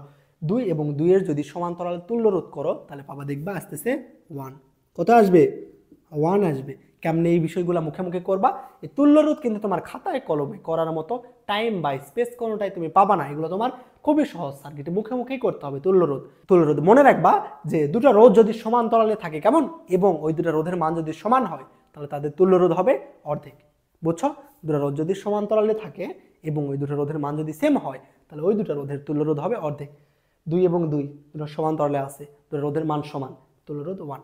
তুমি বের করে দেখবা 1/R1 1/R2 দ্বারা বের করে দেখবা আস্তে আস্তে 1-ই। তাহলে তো আমাদের টাইম নেই। ওকে, তাহলে এই 1 ওহমের সাথে আবার এই 1 কিসে থাকবে, শ্রেণীতে না। অর্থাৎ এই দুটো রোধ সমান, আমরা তখন একটা রোধ লিখতে পারবো। তাহলে এই 1 এর সাথে 1 কি হবে, শ্রেণীতে থাকবে। 1 1 যোগ করলে কত, 2। তাহলে এই বর্তনীর তুল্য রোধ পাবো 2। এটা বের করবা তোমরা, এটা আমি করাই দিব না। আর 2/2 কত হলো আমাদের, 1 অ্যাম্পিয়ার। বর্তনীর মন কারেন্ট আমরা কি পাইলাম, 1 অ্যাম্পিয়ার। এখন আমরা এখানে একটা বিষয় খুব ভালো করে বুঝবা। দেখো কোথাও যদি দেখো যে দুটা রোধ সমান্তরালে আছে, তো দুটা রোধ যদি সমান্তরালে থাকে, তাহলে দেখো তো এই R1 রোধের মধ্যে দিয়ে আমাদের I1 পরিমাণে কারেন্ট যাচ্ছে, এবং R2 এর মধ্যে দিয়ে I2 পরিমাণে কারেন্ট যাচ্ছে। তো সমান্তরালে থাকা রোধগুলোর মধ্যে দিয়ে কোনটার মধ্যে কত পরিমাণে কারেন্ট যাবে সেটা আমরা কারেন্ট ডিভাইডার রুল দ্বারা বের করব। কেমন? তো কারেন্ট ডিভাইডার রুল আমাদের কি বলে দেখো, কারেন্ট ডিভাইডার রুল আমাদের মনে করো যে এই R1 এর মধ্যে দিয়ে কি পরিমাণে কারেন্ট যাচ্ছে এইটা আমরা ইউজ করব। বুঝছো কারেন্ট ডিভাইডার রুল আমরা কোন ক্ষেত্রে ইউজ করব?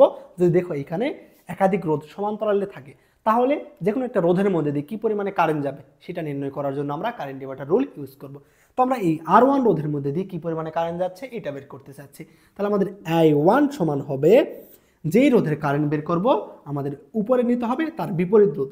এই রোধের কারেন্ট বের করতেছি তাহলে উপরে হবে R2, যে রোধের কারেন্ট বের করব তার বিপরীত রোধটা উপরে হবে, আর নিচে ওই দুটো রোধের যোগফল R1 প্লাস R2 ইন্টু মোট কারেন্ট। দেখো খুবই সহজ, I1 বের করতে চাচ্ছি এই জন্য R2 উপরে, নিচে দুটো রোধের যোগফল ইন্টু I। এবার তোমাকে যদি বলা হয় I2 বের করো, বলো তো আমাকে তাহলে I2 সমান কি হবে? বলো I2 সমান কি হবে?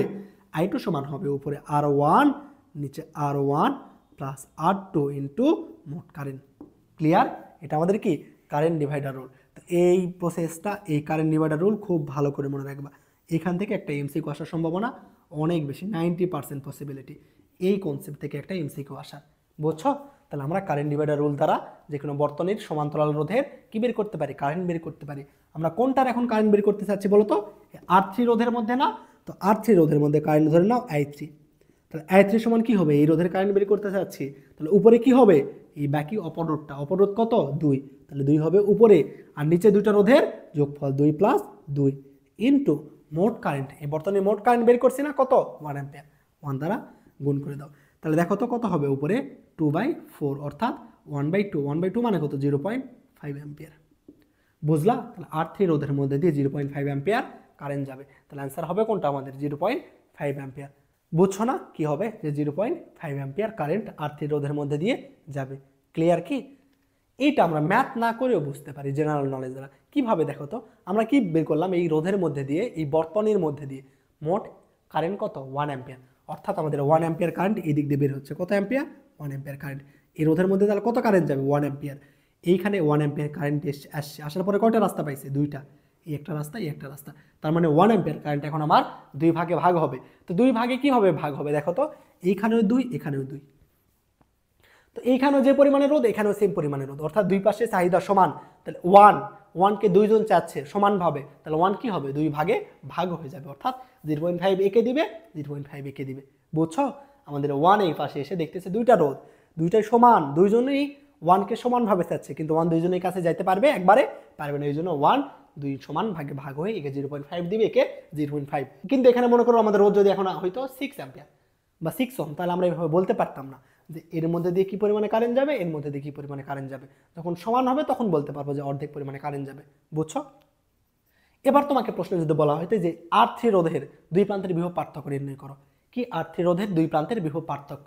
তো আমরা V সমান কি জানি বলো তো? V সমান জানি R ইন্টু I, তাই না? আমরা কার বিভব পার্থক্য বের করবো? 2 ওহম রোধের। তাহলে R এর মান কত?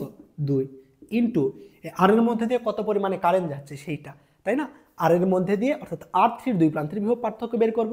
তাহলে রোধের মান অবশ্যই হবে R3 রোধ এবং R3 এর মধ্যে যে পরিমাণে কারেন্ট যাচ্ছে সেইটা। তো R3 এর মধ্যে কত পরিমাণে কারেন্ট যায়? 0.5 না? 0.5 মানে কত? 1.2, অর্থাৎ আমাদের 1 ভোল্ট হইতো। এই যে এই রোধের বিভব পার্থক্য হইতো 1 ভোল্ট। বুঝছো? যদি বের করতে বলতো এই রোধের বিভব পার্থক্য নির্ণয় করে, তাহলে কত বের হইতো? 1 ভোল্ট। বুঝছো কি? অর্থাৎ কোন রোধের যদি তোমার বিভব পার্থক্য বা কারেন্ট বের করতে বলে, যে কোনো রোধের বিভব পার্থক্য বা কারেন্ট আমরা এই প্রসেসে করতে পারবো। প্রথমে কি করবা? মোট কারেন্ট বের করে নিবা, তারপরে এই কারেন্ট ডিভাইডার রুল দ্বারা ওই বর্তনীর কারেন্ট বের করবা। কারেন্ট বের করতে বললে কারেন্ট বের করবা, আর যদি তোমাকে কি বের করতে বলে? ভোল্টেজ বের করতে বলে, বিভব পার্থক্য কোনো রোধের, তারপরেও তোমার এই ভোল্টেজ ডিভাইডার রুল দ্বারা আগে কারেন্ট বের করবা, তারপরে V = R × I বসাই দিবা, হয়ে যাবে। বুঝছো? দেখো তো পরের প্রশ্নে কি বলতেছে। কোন বাড়ির মেইন মিটারে 10 অ্যাম্পিয়ার এবং 220 ভোল্ট চিহ্নিত করা আছে। কতগুলো 100 ওয়াটের বাতি নিরাপত্তার সঙ্গে পূর্ণ শক্তিতে ব্যবহার করা যাবে? বলতে এই ম্যাথ কেমনে করবা? যে একটা মিটার, কেমন? সেই যে মিটারে চিহ্নিত করা আছে 10 অ্যাম্পিয়ার এবং কত ভোল্ট? আমাদের 220। একটা মিটারে, বাড়ির মেইন মিটারে এটা আমাদের চিহ্নিত করা আছে, অর্থাৎ আমাদের বাড়ির মেইন মিটারের ক্ষমতা কত সেটা আমাদের বের করতে হবে। কি? বাড়ির মেইন মিটারের ক্ষমতা কত সেটা আমাদের বের করতে হবে। তো আমরা ক্ষমতা P সমান কি জানি বলো তো? P সমান V × I। এটা আমাদের কি? বাড়ির মেইন মিটারের ক্ষমতা, তাই না? আমরা ক্ষমতা সমান কি জানি বলো তো? P = V × I। এছাড়াও আমরা ক্ষমতা সমান কি লিখতে পারি একটু বলো তো। আমরা আই সমান কি লিখতে পারি, আই সমান ভি বাই আর। তো এই আয়ের জায়গায় যদি আমরা ভি বাই আর বসাই দিই তাহলে কি হবে, ভি স্কোয়ার বাই আর। আমরা পি সমান ভি স্কোয়ার বাই আরও বসাইতে পারি। আবার ভি সমান আমরা কি লিখতে পারবো, ভি সমান আর ইন্টু আই। তো ভি এর জায়গায় যদি তুমি আর ইন্টু আই বসাই দাও তাহলে কি পাবা বলো তো, আই স্কোয়ার আর। বুঝলা কি করলাম, আই এর জায়গায় ভি বাই আর বসাই দিলাম, তাহলে V square by R, V এর জায়গায় আর ইন্টু আই বসাই দিলাম, তাহলে সূত্র হবে I square I. P equal to V by I, P equal to V square by R I, P equal to V square by R, P equal to I square R, অথবা P equal two লেখা যায় কি বলতো, W by টি। মনে রাখবা এই কয়টা সূত্র। পি ইকাল টু কি লেখা যায়, P equal to V into I, P equal to V square by I, P equal to I square R, P equal to W by T. কেমন, এই কয়টা সূত্র ভালো করে মনে রাখবা। এবার আমরা এই যে এই মিটারের যে কারেন্ট দেওয়া আছে এবং ভোল্ট দেওয়া আছে, এইখান থেকে ওই মিটারের সর্বোচ্চ কত ক্ষমতা গ্রহণ করতে পারে সেটা আমরা বের করব, অর্থাৎ মিটারের সর্বোচ্চ ক্ষমতা বের করব। তো দেখো তো মিটারে কি দেওয়া আছে, আই এর মান দেওয়া আছে এবং মিটারের ভি এর মান দেওয়া আছে। তাহলে মিটারের ক্ষমতা পি সমান কি হবে, ভি ইন্টু আই না, পি সমান দেখতেছি কি ভি ইন্টু আই। তো ভি এর মান কত 220 ইন্টু আই এর মান কত 10, অর্থাৎ আমাদের ওই মিটারের ক্ষমতা হবে কত 2200। বুঝছো কি হলো আমাদের, যে আমাদের মেইন মিটার যেটা মেইন মিটারের ক্ষমতা বের করলাম এইটা, তাই না।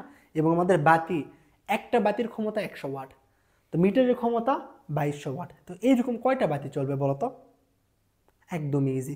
মিটারের ক্ষমতা এত, তাই না, মিটারের ক্ষমতা কত 22,000, মিটারের ক্ষমতা কত 2200, একটা বাল্বের ক্ষমতা কত 100। তাহলে এরকম কতগুলো বাল্ব চলবে কেমনে বুঝবা, 2200কে 100 দ্বারা ভাগ দিবা, তাহলে কত পাবা যে 22টি। বুঝলা যে কতগুলো বাল্ব চলবে আমরা কেমনে বের করলাম, রৈখিক নিয়মে বের করবা যে 100 ওয়াট ক্ষমতায় জ্বলতে পারে একটি বাল্ব, অতএব আমাদের 1 ওয়াট থেকে কত জ্বলবে, আমাদের 2200 ওয়াট থেকে কত জ্বলবে, রৈখিক নিয়মে বের করবা, করে কি আসবে দেখবা 2200 বাই 100। তো এত রৈখিক নিয়ম করার আমাদের সময় নেই, আমরা এমনিই বুঝতেছি একটা মিটারের ক্ষমতা 2200 এবং আমাদের একটা বাল্বের ক্ষমতা কত 100, এরকম কতগুলো বাল্বে জ্বালাইতে পারবো, 2200 বাই 100, 22টি। বুঝছো কি হবে, তাহলে অ্যান্সার হবে 22টি। 22টি কি অপশানে আছে, হ্যাঁ, সি নাম্বার হবে আমাদের অ্যান্সার। ক্লিয়ার। দেখো পরের আরেকটা ম্যাথ, দেখো কি বলতেছে, একটা বৈদ্যুতিক বাল্বের গায়ে 40 ওয়াট এবং 220 ভোল্টে লেখা আছে বাল্বটির রোধ, অর্থাৎ একটা বাল্ব যার গায়ে 40 ওয়াট এবং 220 ভোল্ট লেখা আছে, অর্থাৎ এই বাল্বটা 220 ভোল্টে 40 ওয়াট ক্ষমতায় কি করতে পারে, সর্বোচ্চ কাজ করতে পারে। এই বাল্বের কার মান দেওয়া আছে, তাহলে এটা কার মান, ক্ষমতার মান দেওয়া আছে এবং ভি এর মান দেওয়া আছে। এখন তোমাকে বলতেছে আর সমান ওয়াট। তো দেখো তো আমরা কি জানি, পি ভি এবং আর রিলেটেড সূত্র কি জানি, পি ইকুয়াল টু দেখো ভি স্কোয়ার বাই আর না, এখান থেকে চাইলে আমরা আর এর মান বের করতে পারবো। তো পি সমান লিখে দাও ভি স্কোয়ার বাই আর, কার মান প্রয়োজন, আর এর মান, তাহলে আর সমান কি হবে বলো তো, V square by P. V এর মান কত দেখো তো, ভি এর মান কত দেওয়া আছে 220, 220-এর উপর কি করবা, স্কোয়ার করবা, ডিভাইডেড বাই ক্ষমতা, প্রশ্নে ক্ষমতা কত দেওয়া আছে 40 ওয়াট, ডিভাইডেড বাই 40। এই ক্যালকুলেশন কেমনে করবা একটু চিন্তা করো, যে 220-এর উপর স্কোয়ার আছে, 220-কে আমরা দুইবার লিখবো, তাই না, 220-কে আমরা দুইবার লিখতেই পারি, ডিভাইডেড বাই কত 40। এবার কি করবা, এবার নিশ্চয় এই জিরো কি করবা, কাটবা। 4 দ্বারা যদি 22-কে কাটো, সুবিধার জন্য 22-কে কি ধরবা, 20 ধরবা, তাই না, 22-কে 20 ধরবা। 4 দ্বারা 22-কে কাটো, কত হবে বলো তো 5। 5 দ্বারা যদি এটাকে গুণ করো তাহলে কত হচ্ছে দেখো তো, 5 দিয়ে 0-কে গুণ করলে 0, 5 দুগুণ 10-এর 0, হাতে থেকে 1, 5 দুগুণ 10 আর 1-এ কত 1100। আমরা বুঝতেছি যেহেতু আমরা হিসেবের সুবিধার জন্য 22-কে 20 ধরে নিছি, তাই যে অ্যাকুরেট অ্যান্সারটা হবে সেটা 1100 এর চেয়ে একটু বড়। তো অপশানে দেখো তো 1100 এর চেয়ে বড় কোনটা আছে, একটাই আছে, ডি নাম্বার 1210। ক্লিয়ার কি, আশা করি এটা বুঝছো, খুবই সহজ ম্যাথ, সূত্রের ম্যাথ বসাই দিলাম, শেষ। বিভব পার্থক্য কত, অর্থাৎ এই যে R3 রোধ এর বিভব পার্থক্য কত হবে। তো এটা কেমনে করবা, একটু আগে তোমাদের ওই সার্কিট সলভের ম্যাথে দেখাই দিছি কেমনে করবা। এই বর্তনের তোমার কি প্রয়োজন বলো তো, এই বর্তনের বিভব পার্থক্য, অর্থাৎ R3 রোধের বিভব পার্থক্য প্রয়োজন। তো বিভব পার্থক্য ভি সমান আমরা কি জানি বলো, ভি সমান জানি আমরা আর ইন্টু আই, তাই না। তাহলে আমার এই দুই প্রান্তের বিভব পার্থক্য প্রয়োজন, তাহলে আর এর মান কত হবে, এইটা না, R3 রোধের বিভব পার্থক্য বের করবো, তাহলে আর এর মান কত, R3 রোধের যেটা সেইটাই, তাই না, ইন্টু আই কি হবে, আমার R3 রোধের মধ্যে দিয়ে যে পরিমাণে কারেন্ট যাচ্ছে সেটা, অর্থাৎ আই এর মান কি হবে আমাদের I3, অর্থাৎ এই রোধের মধ্যে দিয়ে যে পরিমাণে কারেন্ট যাবে সেইটা। তো এই রোধের মধ্যে দিয়ে কি পরিমাণে কারেন্ট যাচ্ছে সেটাকে আমরা জানি না, কিন্তু এই রোধের মধ্যে দিয়ে কত পরিমাণে কারেন্ট যাচ্ছে এটাকে তুমি বের করতে পারবা, অবশ্যই পারবা। কোনটা দ্বারা বের করবা? কারেন্ট ডিভাইডার রুল দ্বারা। দেখো কারেন্ট ডিভাইডার রুল আমরা কোন ক্ষেত্রে ইউজ করতে পারি? যখন দুইটা রোধ সমান্তরালে থাকতে পারে। এই রোধ কিসে আছে? সমান্তরালে আছে। তাহলে এই দুটো রোধ যদি সমান্তরালে থাকে তাহলে আমরা কি করছিলাম, যে আমাদের কারেন্ট ডিভাইডার রুল কি ছিল, যে এই বর্তনীর যদি কারেন্ট নির্ণয় করতে চাই তাহলে I3 সমান হবে আমার অপর বর্তনীর রোধ, অর্থাৎ এই পাশে যে রোধ আছে সেইটা উপরে হবে 3, তাই না, ডিভাইডেড বাই এই দুটা রোধের যোগফল ইনটু মোট কারেন্ট, তাই না। তাহলে আমাদের এখানে I3 এর মধ্যে দিয়ে কত পরিমাণে কারেন্ট যাচ্ছে সেটা বের করতে পারবো। এই I3 বের করার জন্য আমাদের মোট কারেন্ট বের করতে হবে, অর্থাৎ I = V/R। এই সূত্র থেকে মোট কারেন্ট বের করবো। ভি এর মান কত? 12। আর এর মান তুল্য রোধ কত আমরা কি জানি? জানি না। তুল্য রোধ বের করতে পারবা? অবশ্যই পারবা। কেমনে করবা? 10 ওহম এবং 6 ওহম কিসে আছে? সমান্তরালে আছে। তো দুইটা রোধ যদি সমান্তরালে থাকে তাদের তুল্য রোধ নির্ণয় সূত্র কি বলতো? R1:R2 divided by R1 plus R2। দুটো রোধ যদি সমান্তরালে থাকে তাহলে তাদের তুল্য রোধ নির্ণয়ের সূত্র এইটা। তো জাস্ট এখানে মান বসাই দাও। এই দুটা রোধ, একটা কত? 3, একটা 6, আর 3 প্লাস 6, তাহলে নিচে 9, উপরে কত? 18। তাহলে আমাদের তুল্য রোধ হবে 2 ওহম। অর্থাৎ আমরা এই দুটা রোধের জায়গায় আমরা একটা রোধ লিখতে পারবো, যেটার মান কত হবে? 2 ওহম, তাই না। মনে করি এই রোধ নেই, তাহলে দেখো তো এখন এই রোধ এবং এই রোধ তিনটা কিসে আছে? শ্রেণীতে না। এই রোধ এবং এই রোধ, তিন রোধ আমাদের কিসে আছে? শ্রেণীতে। তাহলে শ্রেণীতে থাকলে তিনটা যোগ করলেই তো আমরা মোট তুল্য রোধ পেয়ে যাবো, তাই না। তাহলে এখন তিনটা যোগ করো, তাহলে আর এর মান কি হবে? এই 1 প্লাস এখানে কত ছিল? 2 প্লাস কত? 5, অর্থাৎ আমাদের তুল্য রোধ পেয়ে গেলাম কত? 8। তাহলে আমাদের মোট কারেন্ট I = V/R। ভি এর মান 12, আর এর মান বের করলাম 8। আর এর মান কেমনে বের করলাম? এই দুটো সমান্তরালে ছিল, সমান্তরালের তুল্য রোধ হচ্ছে 2। তাহলে 2, 1 এবং 5 তিনটা শ্রেণীতে থাকবে, তিনটা যোগ করে পাইলাম 8। এবার কাটাকাটি করো, 4 দ্বারা 2 কে কাটো, 8 কে কাটো, কত হবে? 2। 4 দ্বারা 12 কে কাটো, কত? 3। তাহলে পাইলাম I এর পরিমাণ কত? 3/2। 3/2 মানে 1.5 অ্যাম্পিয়ার। এটা আমাদের কি? মোট কারেন্ট। আমার কি মোট কারেন্ট প্রয়োজন? না, আমার কি প্রয়োজন? I3 প্রয়োজন। তাহলে I3 সমান কি হবে এবার বলো তো? I3 সমান হবে আমাদের এই যে এই পাশে যে রোধ আছে সেইটা, অর্থাৎ উপরে 3 হবে, নিচে হবে এই রোধ এবং এই রোধের যোগফল। অর্থাৎ আমরা যেই রোধের কারেন্ট বের করি উপরে হয় তার পাশে, অর্থাৎ তার বিপরীত দিকে যে রোধ আছে সেটা উপরে হলে 3, নিচে 3 যোগ 6, 9 ইন্টু আমাদের এখানে কি হবে? এখানে আমাদের হবে মোট কারেন্ট। মোট কারেন্ট কত বলো তো? আমাদের মোট কারেন্ট এখানে কত? মোট কারেন্ট আমাদের 3/2 না, এই যে বের করছি। এর পরিমাণ কত? 3/2। তাহলে 3/2 এখানে গুণ করে দাও।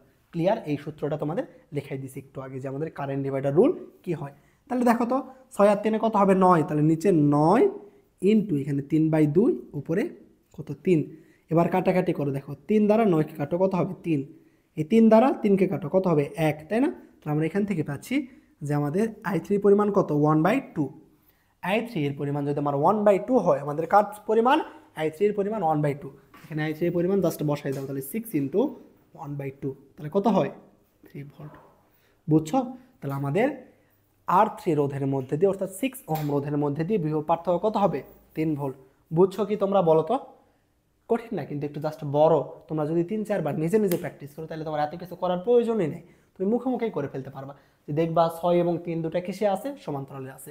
তো 6 এবং 3 যদি সমান্তরালে থাকে তাহলে তুল্য রোধ কত হবে? 3 6 18 ভাগ নিচে 6 যোগ 3, অর্থাৎ 9, উপরে 18 নিচে 9। তাহলে এখান থেকে তুল্য রোধ পাইলাম 2। 2, 1 এবং 5 কিসে আছে? দেখতেছি শ্রেণীতে। তাহলে 2, 1 এ 3 আর 5 এ 8। তাহলে আমরা 8 পাইলাম। আর এর মান আমাদের কি প্রয়োজন? I = কি জানি? V/R, অর্থাৎ ভি এর মান 12, আর এর মান পাইলাম 8। 12/8 কত হবে? 12/8, অর্থাৎ 3/2। তাহলে আমরা I এর পরিমাণ পাইলাম 3/2। এবার আমাদের কি প্রয়োজন? কারেন্ট ডিভাইডার রুল বের করা প্রয়োজন। তো কারেন্ট ডিভাইডার রুল কি ছিল? এই রোধের মধ্যে কত কারেন্ট সেটা বের করব। তো এই রোধের কারেন্টটা কত হচ্ছে? আমাদের এই যে উপরে 3, নিচে 3 যোগ 6 ইন্টু আমাদের মোট কারেন্ট 3/2। ক্যালকুলেশন করে দেখবা 1/2 আসতেছে। তো এই 1/2 এখন V = R × I, ওইখানে বসাই দিব, তাহলে পাবো। বুঝছো কি কিভাবে বের করতে হবে? তোমাকে ভোল্টেজ বের করতে বলুক বা কারেন্ট বের করতে বলুক, এই প্রসেসটা ফলো করবা, তাহলে তোমার যেই বর্তনী দেখ না কেন সেইটাই পারবা, বর্তনীর ভোল্টেজ বা কারেন্ট বের করতে পারবা। দেখো পরের প্রশ্ন কি বলতেছে? 4.2 ওহম রোধের একটা তারের মধ্যে দিয়ে 2 অ্যাম্পিয়ার কারেন্ট 5 মিনিট ধরে প্রবাহিত হইলে উৎপন্ন তাপের পরিমাণ কত?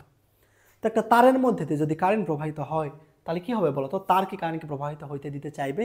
চাইবে না। ও কি করবে? বাধা দিবে। কারেন্টকে তার কি করবে? বাধা দিবে। এই বাধা দেওয়ার ফলে আমাদের একটা কি উৎপন্ন হবে? তাপ উৎপন্ন হবে, তাই না। তো এই তাপের পরিমাণ নির্ণয় করতে বলতেছে।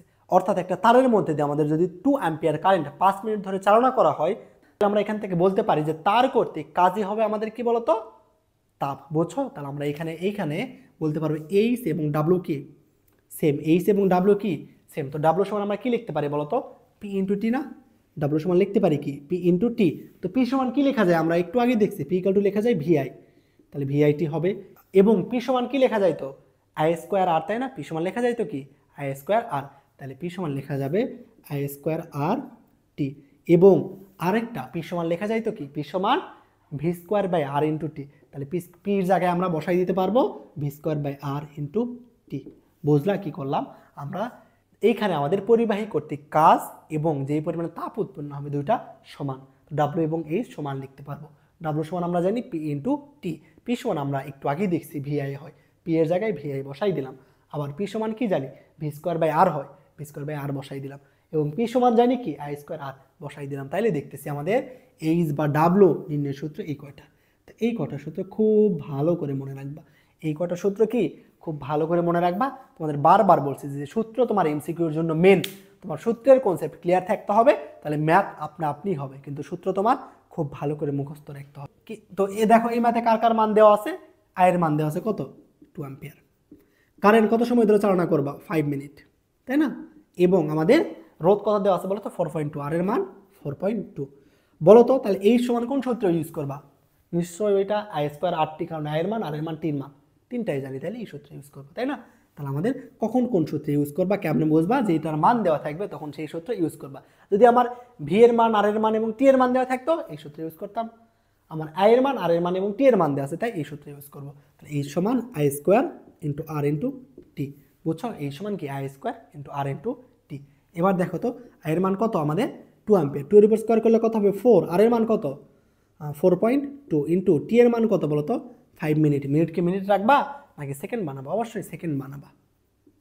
তো এই কয়টা গুণ করবা, এইটা গুণ করলে কি হবে আশা করি এটা তোমাদের শিখাইতে হবে না, এটা গুণ করে দেখবা আস্তে আস্তে আমাদের কত 5040 জুল। তাহলে অ্যান্সারটা হবে আমাদের 5040 জুল। বুঝছো, ম্যাথ কিছু না, জাস্ট সূত্র বসাই দেওয়া, সূত্র বসাই দিলেই ম্যাথ হবে। এবং তোমাকে যদি এখানে অ্যান্সার আমরা কিসে বের করলাম বলো তো, জুলে না, তোমাকে যদি বলতো ক্যালোরি পার জুলে নির্ণয় করো, তো মনে রাখবা আমরা কি জানি ডাব্লিউ ইকুয়াল টু কি জে ইন্টু এইচ, এটা মনে হয় তোমাদের বায়োলজিতে ছিল। ডাব্লিউ ইকুয়াল টু কি জে ইন্টু এইচ, এর মান কত 4.2 জুল, তাই না। ডাব্লিউ ইকুয়াল টু তাহলে এখানে 4.2 জুল ইকুয়াল টু কি হইতো এইচ, তাই না। তাহলে আমাদের এইচ এর মান প্রয়োজন, তো এইচ সমান কি হইতো, এই যে ডাব্লিউ যেটা বের করলাম অর্থাৎ এইটাকে 4.2 দ্বারা ভাগ করতে হইতো। সহজ কথায় আমরা কি বের করছি জুল, আমরা কি জানি 1 ক্যালোরি সমান কত, 1 ক্যালোরি সমান কত 4.2 জুল, 1 ক্যালোরি সমান 4.2 জুল। তো জুল থেকে ক্যালোরিতে যাইতে 4.2 দ্বারা ভাগ করা লাগতো। তোমার প্রশ্ন যদি অপশানে ক্যালোরি পার জুল থাকতো তাহলে 4.2 দ্বারা ভাগ করা লাগতো, বুঝছো, এটা একটু মনে রাখবা। দেখো পরের প্রশ্ন কি বলতেছে, 100 ওয়াট ক্ষমতা সম্পন্ন একটা হিটারে 2 কেজি ভরের একটা কপারের খণ্ডকে 40 সেকেন্ড যাবত তাপ দেওয়া হলে খণ্ডটির তাপমাত্রা কত বৃদ্ধি হবে। কপারের আপেক্ষিক তাপ দেওয়া আছে 400 জুল কেজি পার কেলভিন। কিছু বুঝলা, যে 100 ওয়াট ক্ষমতা সম্পন্ন একটা হিটারে যদি তুমি 2 কেজি ভরের একটা কপার খণ্ডকে 40 সেকেন্ড যাবত তাপ দাও তাহলে খণ্ডটি কর্তৃক কত তাপমাত্রা বৃদ্ধি পাবে। এখান থেকে বলতো হিটার, একটা 100 ওয়াটের হিটারকে যদি আমরা 40 সেকেন্ড যাবত তাপ দিই তাহলে হিটার যে পরিমাণে কাজ করবে সেই পরিমাণের কাজটাই আমার কপারের মধ্যে সঞ্চিত হবে, তাই না। অর্থাৎ আমরা একটা 100 ওয়াটের হিটারকে আমরা যদি 40 সেকেন্ড ধরে তাপ দেই তাহলে এই হিটারটা যে পরিমাণে তাপ উৎপন্ন করবে সেই তাপটাকে গ্রহণ করবে কপার। এটা কি বুঝছো, এটা বোঝা গুরুত্বপূর্ণ যে কি একটা হিটারকে আমরা 40 সেকেন্ড ধরে যদি তাপ দেই তাহলে এই হিটারটা যে পরিমাণে তাপ শক্তি উৎপন্ন করবে এই তাপ শক্তিটাকে গ্রহণ করবে, কপার গ্রহণ করবে, বুঝছো। অর্থাৎ হিটার কর্তৃক উৎপন্ন তাপ কি হবে আমাদের তাপ, অর্থাৎ আমাদের হিটার কর্তৃক উৎপন্ন তাপ এবং আমাদের তামার তার কর্তৃক গৃহীত তাপের পরিমাণ সমান হবে। আমরা বলতে পারি হিটার কর্তৃক উৎপন্ন তাপ যদি এইচ হয় এবং আমাদের তামার তার কর্তৃক গৃহীত বা বর্জিত তাপ যদি কিউ হয় তাহলে এইচ সমান হবে কিউ। এই লাইন কি বুঝছো, যে একটা হিটার যে পরিমাণে তাপ উৎপন্ন করবে বা যে পরিমাণে কাজ করবে সেটাকে গ্রহণ করবে, এর ভিতরে যে তামার তার আছে সেটা সে গ্রহণ করবে। তো এখান থেকে এই সমান আমরা বলতে পারি না পি ইন্টু টি, এই সমান বলতে পারি পি ইন্টু টি। তো কোনো বস্তুর গৃহীত বা বর্জিত তাপ কিউ সমান আমরা কি লিখতে পারি এম এস ডেল থিটা। এই টাইপের ম্যাথ আমরা আগেও করছি যে কি এই হিটারটা যে পরিমাণে তাপ দিচ্ছে সেটা সমান হচ্ছে আমাদের তামার তার যে পরিমাণে তাপ গ্রহণ করতেছে সেইটার সমান। তো কোনো বস্তু যে পরিমাণে তাপ গ্রহণ করে সেটা নির্ণয় সূত্র এম এস ডেল থিটা। আর এই সমান আমরা পিটি লিখতে পারি, এই যে দেখো এই সমান অনেক কিছু লিখতে পারি। এই জায়গায় পি ইন্টু টি কিসের জন্য লিখলাম, কারণ প্রশ্নে দেখতেছি ক্ষমতা এবং টি এর মানটা দেওয়া আছে তাই, বুঝছো। আমার কার মান প্রয়োজন ডেল থিটা, তাহলে আমরা এখান থেকে ডেল থিটা সমান কি লিখতে পারি বলো তো? ডেল থিটা সমান লিখতে পারি V into T divided by M S, তাই না? এবার কি করবা? মান বসাই দিবা। দেখো তো হিটারের ক্ষমতা কত প্রশ্নে দেওয়া আছে, 100 ওয়াট ইন্টু টি, টি মানে কি সময়, কত সেকেন্ড ধরে চালাইছো তুমি হিটারকে? 40 সেকেন্ড ধরে চালাইছো, ডিভাইডেড বাই এম, দেখো তো বস্তুটার ভর কত, 2 কেজি না? 2 কেজি। এস আপেক্ষিক তাপ, বস্তুটার আপেক্ষিক তাপ কত আমাদের দেওয়া আছে? 400 joule per KG per kelvin.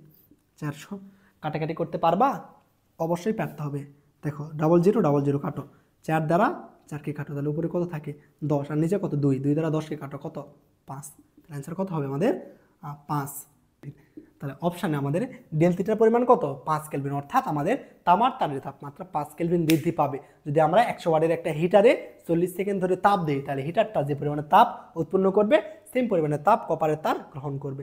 তো এই সমান লিখতে পারি পিটি, গৃহীত বা বর্জিত তাপ সমান এমএস ডেল থিটা। এখান থেকে ডেল থিটার পরিমাণ বের করলাম, করে দেখতেছি 5 কেলভিন। 5 কেলভিন কি অপশানে আছে? হ্যাঁ, এ নাম্বারে আছে 5 কেলভিন। দেখো নেক্সট প্রশ্নে আমাদের কি বলতেছে, 6 ভোল্ট শক্তির উৎস দ্বারা একটা বাতির মধ্যে দিয়ে 0.3 অ্যাম্পিয়ার বিদ্যুৎ 2 মিনিট ধরে প্রবাহিত করা হইল। এই 2 মিনিটে বাতিটি দ্বারা বাহিত শক্তির পরিমাণ কত? অর্থাৎ তাহলে কি নির্ণয় করতে বলতেছে? বাতিটা কি পরিমাণে কাজ করছে সেটা। আমরা কি জানি বলতো? কাজ ডাব্লিউ ইকুয়াল টু, আমরা জানি W equal two P into T. W equal to আমরা জানি পি ইন্টু টি। পি আমাদের ক্ষমতা, টি কি সময়। আবার আমরা দেখে আসছি যে পি ইকুয়াল টু কি লেখা যায়? V into I. তাইলে আমরা পি সমান লিখতে পারি ভি ইন্টু আই ইন্টু টি, তাই না? এবং আমরা জানি যে আই সমান কি লেখা যায় বলতো? I equal to V by R. I সমান লেখা যায় ভি বাই আর।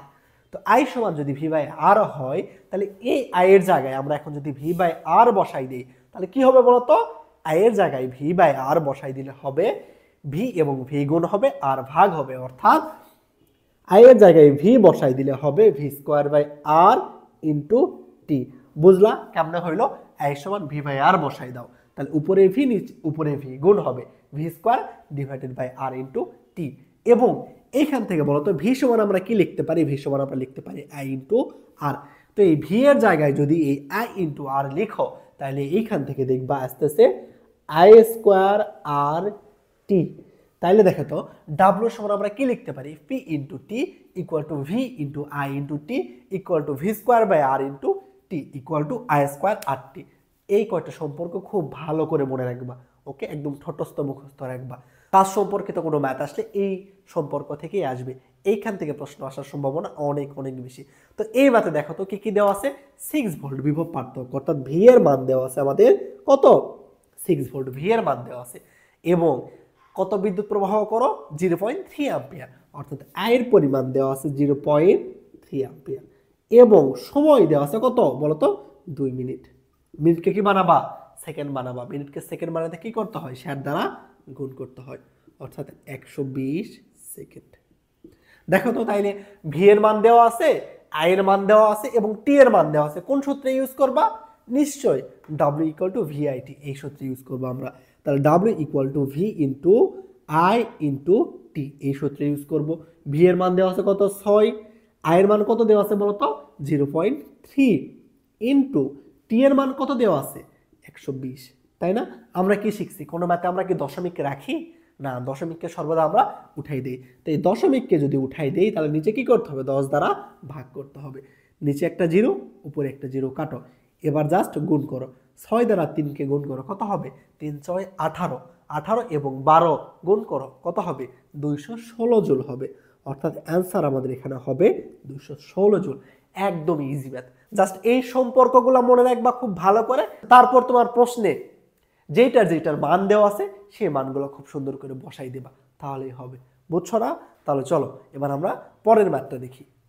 দেখো নেক্সট ম্যাথ দেখো তো, 100 ওহম রোধ বিশিষ্ট একটা তারের কুণ্ডলীর মধ্যে দিয়ে 10 মিনিট ধরে 2 অ্যাম্পিয়ার তড়িৎ প্রবাহ প্রেরণ করা হলে তড়িৎ চালক শক্তির দ্বারা কৃত কাজ নির্ণয় করতে বলতেছে। সেম কৃত কাজ নির্ণয় করতে বলতেছে।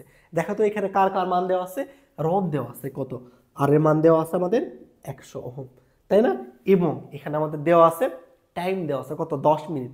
এবং তড়িৎ প্রবাহ আয়ের মান দেওয়া আছে 2 অ্যাম্পিয়ার। আয়ের মান দেওয়া আছে 2 অ্যাম্পিয়ার এবং টি সময় দেওয়া আছে কত? 10 মিনিট। মিনিটকে কি বানাবা? সেকেন্ড বানাবা। তাহলে 60 দ্বারা গুণ করবো, তাহলে কত হবে 600 সেকেন্ড। ক্লিয়ার?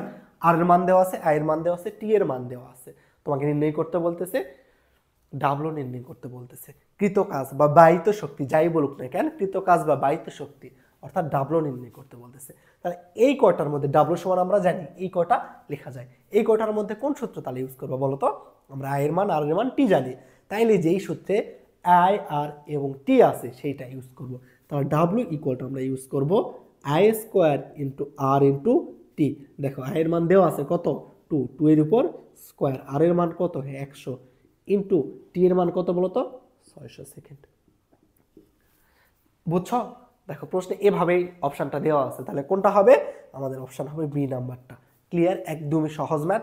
এই সম্পর্কটা খুব ভালো করে মনে রাখবা, রেখে প্রশ্নে যেটার মান দেওয়া থাকবে সেই অনুযায়ী সেই সূত্রটা ইউজ করবা। ওকে, চলো তাহলে পরের ম্যাথ আমরা দেখি। দেখো নেক্সট প্রশ্নে কি বলতেছে, 2 ওহম অন্তরোধের একটা কোষের প্রান্তদ্বয় 8 ওহম রোধের সাথে যুক্ত করলে 0.3 অ্যাম্পিয়ার বিদ্যুৎ প্রবাহিত হয়। কোষের তড়িৎ চালক শক্তি নির্ণয় করো। তো তড়িৎ চালক শক্তির ক্ষেত্রে বা অভ্যন্তরীণ রোধ দেওয়া থাকলে আই ইকুয়াল টু কি হয় বলতো? আমরা দেখছি I equal to E divided by R plus R. এটা আমাদের কখন? যখন তড়িৎ চালক শক্তি বের করতে বলবে বা প্রশ্নে আমার অভ্যন্তরীণ শক্তির মান দেওয়া থাকবে তখন। তাহলে আমরা আই ইকুয়াল টু জানি E divided by R plus R. এবার দেখি প্রশ্নে কার কার মান দেওয়া আছে বলতো? প্রশ্নে কার কার মান দেওয়া আছে? প্রশ্নে আমার দেওয়া আছে 2 ওহম কি অন্তরোধ, অর্থাৎ এটা কার মান? ছোট আর এর মান কত 2, এবং বর্তনীর রোধ দেওয়া আছে, দেখো আর এর মান, বড় আর এর মান কত 8 ওহম, তাই না? আমাদের অন্তরোধ বা অভ্যন্তরীণ রোধ ছোট আর, এবং বর্তনীর এমনি জেনারেল যেই রোধ সেটা কি বড় আর। বড় আর এর মান 8, ছোট এবং আর এর মান দেওয়া আছে 2। এছাড়া কি দেওয়া আছে? তড়িৎ চালক প্রবাহ, অর্থাৎ আই এর মান দেওয়া আছে, আই সমান দেওয়া আছে যে 0.3 অ্যাম্পিয়ার। ক্লিয়ার? আই সমান দেওয়া আছে 0.3 অ্যাম্পিয়ার, আর এর মান দেওয়া আছে 2, বড় আর এর মান দেওয়া আছে 8, আই সমান দেওয়া আছে 0.3 অ্যাম্পিয়ার। তাইলে আমরা এখান থেকে কার মান এখন বের করতে বলতেছে? তড়িৎ চালক শক্তি অর্থাৎ ই এর মান বের করতে বলতেছে। তাহলে আমরা এখান থেকে লিখতে পারি ই ইকুয়াল টু, দেখো এই আর প্লাস আর কি হবে ওই পাশে গিয়ে আই এর সঙ্গে গুণ হবে, তাহলে আই ইন্টু আর প্লাস আর। বুঝলা? ই এর মান বের করতে হবে, তাহলে ই সমান আমরা এখান থেকে লিখতে পারি I into R plus R. I এর মান দেওয়া আছে 0.3 ইন্টু বড় আর 8, ছোট আর এর মান কত 2, 8 আর 2 10, 10 দ্বারা 0.3 কে যদি তুমি গুণ করো তাহলে কত পাবা 3 পাবা। তাহলে ই এর মান কত বলতো 3 ভোল্ট, অর্থাৎ তড়িৎ চালক শক্তির মান আমাদের 3 ভোল্ট। দেখো তো অপশন 3 ভোল্ট কি আছে? হ্যাঁ আছে। কোনটা? এ নাম্বার। তোমরা অনেকেই চলতরিতের ম্যাথ দেখে ভয় পাও, চলতরিতের ম্যাথ কিন্তু কঠিন না, তুমি যদি বুঝে করো তাহলে চলতরিত অনেক সহজ। ফিজিক্স সাবজেক্টটাই এমন যে তুমি যদি ফিল করে পড়তে পারো তাহলে তুমি সব কিছুই পারবা। ফিজিক্স ফিল করে পড়বা, যে একটা বিষয় বোঝার চেষ্টা করবে, এখানে কি হচ্ছে, প্রশ্নে আমার কি চাচ্ছে, কি বের করতে বলতেছে, এটা বুঝতে চেষ্টা করবা। এটা যদি তুমি একবার ধরতে পারো যে প্রশ্নে তোমার কি বের করতে বলতেছে, তাহলে তুমি ম্যাথ এমনিতেই পারবা। আর ওই রিলেটেড তোমার সূত্রটা জানতে হবে, সূত্র জানবা, তোমার কি বের করতে বলতেছে এটা বোঝার চেষ্টা করবা, ম্যাথ অটোমেটিক পারবা। ওকে, চলো পরের ম্যাথ দেখি তাহলে আমরা। অনেক অনেক বেশি গুরুত্বপূর্ণ, ভালো করে বুঝবা। 27 ওহম রোধের একটা সুষম তারকে সমবাহু ত্রিভুজ আকারে বাঁকানো হলো, এর একটা বাহুর প্রান্তদ্বয়ের মধ্যবর্তী তুল্য রোধ নির্ণয় করতে বল। মনে করে এই একটা তার দেওয়া আছে, কেমন? এই সম্পূর্ণ তারের আমাদের রোধ দেওয়া আছে 27 ওহম। এটা একটা তার যার রোধ দেওয়া আছে 27 ওহম। এবার এই তারটাকে আমরা বাঁকায় একটা সমবাহু ত্রিভুজ তৈরি করতেছি। সমবাহু ত্রিভুজ মানে কি? আমার তিনটা বাহু কি হবে সমান হবে, অর্থাৎ এই তারটা কেটে আমরা একটা সমবাহু ত্রিভুজ বানাবো। ধরে নাও এই তারকে কেটে আমরা এরকম একটা সমবাহু ত্রিভুজ আঁকাচ্ছি, কেমন? এই তারটাকে ভেঙে আমরা এরকম একটা সমবাহু ত্রিভুজ তৈরি করলাম। তাহলে সমবাহু ত্রিভুজ যদি তৈরি করি, এই তারের সম্পূর্ণ রোধ যদি 27 হয়, এই তারটা দ্বারা এখন সমবাহু ত্রিভুজ তৈরি করার জন্য এই তারটাকে কয় ভাগে ভাগ করতে হবে বলতো? 3 ভাগে ভাগ করতে হবে, তাই না? এই তারটাকে আমরা সমান 3 ভাগে ভাগ করব, করে প্রত্যেকটা ভাগ একত্রে যুক্ত করে আমরা একটা সমবাহু ত্রিভুজ তৈরি করব। তাহলে বলতো এই প্রত্যেকটা ভাগের রোধ কত হবে? সম্পূর্ণ তারের রোধ যদি 27 হয়, এই 27 ওহম রোধের তারকে আমরা সমান 3 ভাগে ভাগ করলাম, তাহলে প্রত্যেকটা অংশের আমার রোধ কত হবে? 9 না? কেমনে পাইলাম? 27 ডিভাইডেড বাই 3 কত আমাদের 9 ওহম। অর্থাৎ আমরা বুঝলাম যে 27 ওহম রোধের তারকে আমরা যদি সমান 3 ভাগে ভাগ করি তাহলে প্রত্যেকটা অংশের বা প্রত্যেকটা খণ্ডাংশের রোধ কত হবে 9 ওহম করে। যেহেতু এই তারটাকে এরকম 3টা অংশে ভাগ করে একটা সমবাহু ত্রিভুজ গঠন করছি, আর প্রত্যেকটা অংশের রোধ যদি 9 হয় তাহলে আমরা বলতে পারবো এই বাহুর রোধ হবে 9 ওহম, এই বাহুর রোধ হবে 9 ওহম, এই বাহুর রোধ হবে 9 ওহম। বুঝলা কি হইল? মনে করো এটা একটা সমবাহু ত্রিভুজ, এবিসি একটা কি সমবাহু ত্রিভুজ। ঠিক আছে, এই ত্রিভুজটা আমরা কিভাবে গঠন করছি? একটা 27 ওহম রোধের তারকে সমান 3 ভাগে ভাগ করে এই সমবাহু ত্রিভুজটা কি করছি গঠন করছি। অর্থাৎ প্রত্যেকটা অংশ একটা বাহু, তাই না?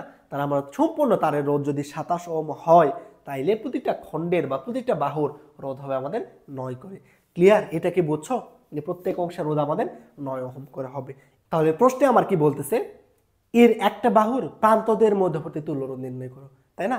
যে কোনো বাহুর দুইটা প্রান্তের মধ্যবর্তী তুল্যরোধ নির্ণয় করতে বলতেছে। তো আমরা এখানে বিসি বাহুর প্রান্তদ্বয়ের তুল্যরোধ বের করব। তুমি চাইলে এসি বাহুরও করতে পারো, তুমি চাইলে এবি বাহুরও করতে পারো, তোমার যেটা ইচ্ছা তুমি করতে পারো। তাহলে আমরা এই বিসি বাহুর প্রান্তদ্বয়ের মধ্যবর্তী তুল্যরোধ বের করব। তো যেই প্রান্তের মধ্যবর্তী তুল্যরোধ বের করতে হবে ভেবে নিবা সেইখানে মনে করো একটা যে ব্যাটারি বা কোষ আছে ধরে নিবা, তাইলে তোমার সমান্তরাল শ্রেণী ধরতে কি হবে সুবিধা হবে। বিসি প্রান্তের মধ্যবর্তী তুল্যরোধ বের করবো, তাই বিসির এখানে একটা ব্যাটারি বা কোষ যুক্ত করে দিলাম, তাহলে আমাদের বুঝতে সুবিধা হবে যে কোনটা শ্রেণীতে আছে কোনটা সমান্তরালে আছে। তাহলে এবার বলতো, দেখে আমরা বুঝতেছি না যে এই 9 এবং এই 9 কিসে আছে শ্রেণীতে আছে কিসের জন্য? কারণ এই 9 মধ্যে দিয়ে যে পরিমাণে কারেন্ট যাবে এই 9 মধ্যে সেম পরিমাণে কারেন্ট যাবে। যেই রোধগুলার মধ্যে দিয়ে সেম পরিমাণে কারেন্ট যায় সেই রোধগুলা কিসে থাকে শ্রেণীতে থাকে। তাহলে বুঝলাম এই 9 এবং এই 9 কিসে আছে আমাদের শ্রেণীতে আছে। তাহলে শ্রেণীতে থাকলে তাদের তুল্যরোধ কত হয় যোগ করতে হয়। তাহলে 9 এবং 9 যোগ করব, করে কত হবে 18 হবে। তাহলে এই দুটার তুল্যরোধ আমাদের কত হবে এখন বলো তো 18। তাহলে এই দুটার তুল্যরোধ কত হয়ে গেল আমাদের 18। কেমন? এবার আমাদের তুল্যরোধ হয়ে গেল কত ওই দুটা 18। এই 18 এবং এই 9 কিসে আছে বলো তো সমান্তরালে, তাই না? কিভাবে বুঝলাম? এইখান থেকে আই কারেন্ট বের হবে, বের হওয়ার পরে কারেন্ট এখানে আসবে, এসে দেখতেছে দুইটা রাস্তা, অর্থাৎ এই কারেন্টটা দুই ভাগে ভাগ হয়ে যাবে। তাহলে আমরা দেখলাম এই 18 ওহম এবং 9 ওহমের মধ্যে দিয়ে ভিন্ন ভিন্ন পরিমাণে কারেন্ট যাচ্ছে।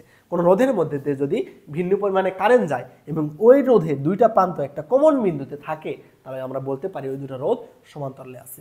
আমরা দেখে বুঝতেছি 18 এবং 9 দুটো রোধ কিসে আছে সমান্তরালে আছে। সমান্তরালে থাকলে তাদের তুল্যরোধ কেমনে বের করে বলতো? আমরা ওই দুটো রোধ কি করি গুণ করি, করে তাদের নিচে কি করি যোগ করি, তাই না? আমাদের এই দুইটা রোধ যদি সমান্তরালে থাকে তাহলে তাদের তুল্য রোধ আমরা সহজে বের করতে পারি কিভাবে? ওই দুটা রোধ উপরে গুণ করি, নিচে ওই দুটা রোধ দ্বারা যোগফল দ্বারা ভাগ দিই। তাহলে এটা করো তো কত আসে, এইটা যোগ বিয়োগ করবা, করে দেখবা এখানে আসতেছে কত আমাদের 6 ওহম। বুঝছো? তাহলে একটা সমবাহু ত্রিভুজের যে কোনো দুই বাহুর প্রান্তদ্বয়ের মধ্যবর্তী তুল্যরোধ কত হবে 6 ওহম। কিভাবে করলাম আর একটু ভালো করে বোঝো। যে একটা তার দেওয়া ছিল, যেই তারের সম্পূর্ণ রোধ কত 27 ওহম। একটা তার যার সম্পূর্ণ রোধ দেওয়া আছে 27 ওহম। এই তারটাকে সমান 3 ভাগে ভাগ করব, করে ওই অংশগুলো দ্বারা একটা সমবাহু ত্রিভুজ গঠন করব। ঠিক আছে, এই তারটাকে সমান ভাগে ভাগ করে ওই অংশ দ্বারা এরকম একটা আমরা সমবাহু ত্রিভুজ গঠন করলাম। তাইলে সম্পূর্ণ তারের রোধ যদি 27 হয় তাহলে প্রত্যেকটা বাহুর রোধ কত করে হবে 9 করে। প্রত্যেকটা বাহুর রোধ হবে আমাদের 9 ওহম করে, এটা আমরা বুঝলাম। প্রশ্নে বলতেছে যে কোনো বাহুর দুই প্রান্তের মধ্যবর্তী তুল্যরোধ নির্ণয় করো। তো আমরা ধরে নিলাম তাহলে এই বিসি বাহুর দুই প্রান্তের তুল্যরোধ বের করব। যেই দুই প্রান্তের তুল্যরোধ বের করতে বলবে ওই দুই প্রান্তের সঙ্গে আমরা একটা ব্যাটারি যুক্ত করে দেব। তাহলে আমাদের কোনটা সমান্তরালে কোনটা শ্রেণীতে আছে খুব সহজে বুঝতে পারবো। তাহলে এই 9 এবং এই 9 কিসে আছে আমরা বুঝতেছি শ্রেণীতে আছে। 9 যোগ 9 করলে কত হবে এই 18, এইখানে 9। 18 এবং 9 কিসে আছে এবার দেখতেছি সমান্তরালে আছে। তাইলে আমাদের সমান্তরালে থাকলে তুল্যরোধ বের করার অয়ে হচ্ছে ওই দুটা রোধ গুণ করতে হবে এবং তাদের যোগফল দ্বারা ভাগ করতে হবে। 18 গুণন 9 ডিভাইডেড বাই 18 প্লাস 9, তাহলে অ্যান্সার আসবে আমাদের 6 ওহম। দেখো তো অপশানে 6 ওহম কি আছে? হ্যাঁ আছে। তাহলে অ্যান্সার কোনটা হবে? বি নাম্বারটা হবে। বুঝছো কি এই ম্যাথ? খুব ভালো করে বোঝার চেষ্টা করবা। রাজশাহী বিশ্ববিদ্যালয়ের জন্য এই ম্যাথ অনেক অনেক গুরুত্বপূর্ণ। ঠিক আছে, তো এই ম্যাথ আসার সম্ভাবনা অনেক বেশি, একটু ভালো করে বুঝবো। দেখো পরের ম্যাথে কি বলতেছে, 10 ওহম রোধের একটা তারকে টেনে দৈর্ঘ্য দ্বিগুণ এবং প্রস্থচ্ছেদের ক্ষেত্রফল অর্ধেক করা হইল। তারপর তারটাকে সমান দুই অংশে বিভক্ত করে সমান্তরালে যুক্ত করে তুল্য রোধ কত হবে নির্ণয় করা। বুঝলা কিছু? কি বলতেছে, 10 ওহম রোধের একটা তারকে টেনে দৈর্ঘ্য দ্বিগুণ এবং প্রস্থচ্ছেদের ক্ষেত্রফল তুমি অর্ধেক করলা। আমরা কি জানি বলতো, আর রোধের একটা তারকে টেনে আমরা যদি দৈর্ঘ্য n গুণ বৃদ্ধি করি এবং ক্ষেত্রফল 1/n গুণ হ্রাস করি, তাহলে সেই তারের নতুন রোধ কত হয়? নতুন রোধ r prime equal to n square into r, তাই না? আমরা এখানে দৈর্ঘ্য কত গুণ করতেছি? দ্বিগুণ করতেছি। তাহলে 2 এর উপর স্কোয়ার 4, এবং এই তারের রোধ কত? 10, কত 40। বুঝলা? 10 ওহম রোধের তারের দৈর্ঘ্য যদি আমরা দ্বিগুণ করি, তাহলে সেই তারের রোধ কত হবে? আমাদের 40 ওহম হবে। 10 ওহম রোধের তারকে টেনে যদি আমরা দ্বিগুণ লম্বা করি, তাহলে আমাদের সেই তারের রোধ হবে 40 ওহম। ক্লিয়ার? এবার তোমাকে বলতেছে এই 40 ওহম রোধের তারকে তুমি কি করবা? সমান 2 ভাগে ভাগ করবা। তো সমান 2 ভাগে যদি ভাগ করো, 40 ওহম রোধের একটা তার, এই তারকে যদি তুমি এরকম সমান 2 ভাগে ভাগ করো, তাহলে বলো তো এই অংশের রোধ কত হবে? 20, এবং এই অংশের রোধ হবে 20। বুঝলা কি হইলো? এই সম্পূর্ণ তার ছিল যার রোধ ছিল 40, একে সমান 2 ভাগে ভাগ করলাম, তাহলে প্রত্যেকটা অংশের রোধ কত হবে? 20 করে হবে। এইটা 20, এটা 20। এবার এই দুটো রোধকে তুমি যদি সমান্তরালে যুক্ত করো, তাহলে তুল্য রোধ কত হবে? সমান্তরালে তুল্য রোধ আমরা কি জানি, যে যেই দুটা রোধের আমরা তুল্য রোধ বের করবো সমান্তরালে, ওই দুটা রোধকে উপরে গুণ করতে হবে এবং নিচে কি করতে হবে? যোগ করতে হবে। এইখানে ক্যালকুলেশন করবা, করে দেখবা এখানে আসতেছে আমাদের কত? 10 ওহম। বুঝছো? এখানে কত হবে তাহলে আমাদের? 10 ওহম। সমান্তরালে যে কোনো দুটা সমান্তরালে যুক্ত দুটা রোধের তুল্য রোধ বের করার জন্য ওই দুটা রোধ গুণ করতে হয়, করে নিচে যোগ করতে হয়। এটা আমরা জানি। এই ক্যালকুলেশন না করে আমরা এটা বলতে পারবো কিভাবে? একটা বিষয় মনে রাখবা, দুটা সমান মানের রোধ যদি সমান্তরালে যুক্ত থাকে, তাহলে তাদের তুল্য রোধ হয় একটা রোধের অর্ধেক। কি বললাম? যদি দুটা সমান মানের রোধ আমাদের সমান্তরালে যুক্ত থাকে, তাহলে তুল্য রোধ হবে আগের রোধের অর্ধেক। 20 ওহম এবং 20 ওহম এই দুটো রোধ সমান না? এই দুটো রোধ যদি আমরা সমান্তরালে যুক্ত করি, তাহলে তুল্য রোধ হবে এদের অর্ধেক, অর্থাৎ 20-এর অর্ধেক কত হবে? 10। বুঝছো? যদি তোমাকে বলা হয় 4 ওহম দুটো সমান মানের রোধ যদি তুমি সমান্তরালে যুক্ত করো, অর্থাৎ 4 ওহমের দুটো রোধ যদি তুমি সমান্তরালে যুক্ত করো, তাহলে তুল্য রোধ কত হবে? এদের অর্ধেক। তাহলে 4/2 কত হবে? 2। বুঝছো না? এটা খুবই সহজ একটা ম্যাথ, যে আমাদের তাহলে প্রত্যেকটা, তাহলে আমাদের এখানে তুল্য রোধ কত হবে? 10 ওহম হবে। দেখো অ্যান্সার তাহলে কোনটা? সি নাম্বারটা। ওকে, দেখো এই ম্যাথ অনেক অনেক বেশি গুরুত্বপূর্ণ, যে একটা 40 ওয়াট এবং 60 ওয়াটের বাতিকে শ্রেণী সমবায়ে সাজানো হইল, কোন বাতিটি বেশি উজ্জ্বলভাবে জ্বলবে? বুঝলা কি বলতেছে? একটা বাতির ক্ষমতা দেওয়া আছে P1 কত? 40 ওয়াট, এবং আরেকটা বাতি দেওয়া আছে যার ক্ষমতা কত? P2 60 watt. তো বলতেছে এই দুটা বাতিকে যদি আমরা শ্রেণী সমবায়ে যুক্ত করি, কোনটা বেশি উজ্জ্বলভাবে জ্বলবে? তো কোনটা বেশি উজ্জ্বলভাবে জ্বলবে আমরা কেমনে বুঝবো? আমরা কি জানি বলতো? কাজ W ইকুয়াল টু কি? I square into R into কি বলতো? টি না? আমরা জানি W equal to I square into R into T. এইখান থেকে দেখতেছি ডাব্লুর সাথে আর এর সম্পর্ক কি বলতো? সমানুপাতিক না? ডাব্লুর সাথে আর এর সম্পর্ক সমানুপাতিক। অর্থাৎ আমরা বলতে পারবো যেই বাতির রোধ বেশি সেই বাতির কাজ বেশি। কাজ বেশি হইলে কি হবে আমাদের? কাজ বেশি হইলে আমাদের সেই বাতি বেশি উজ্জ্বলভাবে জ্বলবে। তা আমরা বলতে পারবো যেই বাতির রোধ বেশি সেই বাতি বেশি উজ্জ্বলভাবে জ্বলবে। বুঝছো? এখান থেকে দেখতেছি কাজের সাথে রোধের সম্পর্ক সমানুপাতিক। তাহলে রোধের সাথে যদি কাজের সম্পর্ক সমানুপাতিক হয়, তাহলে যেই বাতির রোধ বেশি সেই বাতি বেশি উজ্জ্বলভাবে জ্বলবে। রোধ বেশি হইলে কাজ বেশি, কাজ বেশি মানে সেই বাতি উজ্জ্বলভাবে জ্বলবে। এবার আমার জানতে হবে কোন বাতির রোধ বেশি। তো আমরা আরেকটা বিষয় জানি, তাই না? পি ইকুয়াল টু কি বলতো? V square by R. P equal to কত? V square by R. P এর সাথে আর এর সম্পর্ক কি দেখো তো? ব্যস্তানুপাতিক, তাই না? পি এর সাথে আর এর সম্পর্ক কি? ব্যস্তানুপাতিক। অর্থাৎ আর এর মান যদি বেশি হয়, পি এর মান কি হবে? কম হবে। পি এর মান কম হইলে আর এর মান বেশি। অর্থাৎ যেই বাতির ক্ষমতা কম তার কি রোধ বেশি। দেখো তো এখানে দুইটা ক্ষমতা দেওয়া আছে, একটা 40 এবং 60। 40 এবং 60-এর মধ্যে কে ছোট বলো তো? অবশ্যই 40 ছোট, তাই না? তার মানে 40 ওয়াটের বাতির ক্ষমতা কম। ক্ষমতা কম হলে এর কি হবে? রোধ বেশি হবে। অর্থাৎ 40 ওয়াট এবং 60 ওয়াট এই যে দুইটা বাতি আছে, এই দুটা বাতির মধ্যে রোধ কার বেশি? আমাদের যার ক্ষমতা কম তার আর বেশি। বুঝলা? যার ক্ষমতা কম তার রোধ বেশি। এখানে আমরা সম্পর্ক থেকে দেখলাম যে ক্ষমতা কম হইলে রোধ বেশি, রোধ বেশি হইলে ক্ষমতা কম। অর্থাৎ যেই বাতির ক্ষমতা কম তার রোধ বেশি। 40 এবং 60-এর মধ্যে তাহলে কার রোধ বেশি হবে? যেই বাতির ক্ষমতা কম। এখানে ক্ষমতা কার কম? 40 ওয়াটের বাতিটার ক্ষমতা কম। তাহলে 40 ওয়াটের বাল্বের আমার কি বেশি হবে? রোধ বেশি হবে। 40 ওয়াট বাল্বের রোধ বেশি, রোধ বেশি হলে কাজ বেশি, কাজ বেশি মানে সেই বাল্ব বেশি উজ্জ্বলভাবে জ্বলবে। তাহলে আমরা বলতে পারি যেই বাতির রোধ বেশি সেই বাতি উজ্জ্বলভাবে জ্বলবে। তো এইখানে রোধ কার বেশি কেমনে বুঝলাম? যার ক্ষমতা কম তার রোধ বেশি। ক্ষমতা কার কম? 40 ওয়াটের ক্ষমতা কম, অর্থাৎ এর রোধ বেশি। 40 ওয়াটের রোধ বেশি, রোধ বেশি হইলে 40 ওয়াটের কাজও বেশি, অর্থাৎ 40 ওয়াটের বাল্বটা আমাদের এখানে বেশি উজ্জ্বলভাবে জ্বলবে। এটা খুব ভালো করে বুঝবা। কেমন? এটা পরীক্ষায় আসেই কিন্তু, যে দুইটা বাতিকে শ্রেণীতে যুক্ত করলে কোনটা বেশি উজ্জ্বলভাবে জ্বলবে। কেমনে বুঝবা? আমরা জানি পি এর সাথে আর এর সম্পর্ক কি? ব্যস্তানুপাতিক। যেই বাতির ক্ষমতা কম তার রোধ বেশি, যেই বাতির রোধ বেশি সেই বাতি বেশি উজ্জ্বলভাবে জ্বলবে। ক্লিয়ার? তাহলে অ্যান্সার কোনটা হবে? 40 ওয়াটের বাতি বেশি উজ্জ্বলভাবে জ্বলবে। ওকে, অ্যান্সার হবে বি নাম্বার। দেখো এই প্রশ্নটা দেখো, তোমাদের রাজশাহী বিশ্ববিদ্যালয়ে তুল্যরোধ বের করা থেকে একটা ম্যাথ অবশ্যই আসবে। তুল্যরোধ তোমাকে বের করতে বলবে, তো তুল্যরোধটা খুব ভালো করে বুঝবা। তুল্যরোধে মার্ক উঠানো খুব সহজ, আছে একটু চিন্তা করবা তাহলেই পারবা। এইখানে দেখো তো এ এবং বি এর মধ্যবর্তী তুল্যরোধ বের করতে বলতেছে। তো এইখানে তুল্যরোধ বের করার জন্য আমার আগে জানতে হবে কোন রোধগুলো শ্রেণীতে কোনগুলো সমান্তরালে আছে। আমরা দেখেই বুঝতেছি এই দুই এবং এই দুই কিসে আছে? শ্রেণীতে আছে, তাই না? এই দুই এবং এই দুই শ্রেণীতে আছে। তাহলে 2 এবং 2 শ্রেণীতে থাকলে তুল্যরোধ কত হবে? 2 এবং 2 যোগ করলে হবে 4 ওহম। তাহলে এই দুটো রোধের তুল্যরোধ পাইলাম আমরা 4 ওহম। এবার দেখতে হবে যে কোনটা শ্রেণীতে কোনটা সমান্তরালে। দেখো দেখে কিন্তু বোঝা যাচ্ছে না কোনটা শ্রেণী কোনটা সমান্তরালে। তাহলে এটা কেমনে চিন্তা করবা? কেমনে হবে বলতে? এইটা এই 4 ওহম এবং এই 4 ওহম রোধ যে আমাদের সমান্তরালে আছে, এটাকে আমরা বলতে পারবো? বলো তো। হ্যাঁ, বলতে পারবো। কিসের জন্য বলতে পারবো? দেখো, যদি আমাদের কারেন্ট এইখানে আসে, কারেন্টে সেখানে কয়টা রাস্তা পাবে? দুইটা রাস্তা, এই একটা রাস্তা, এই একটা রাস্তা।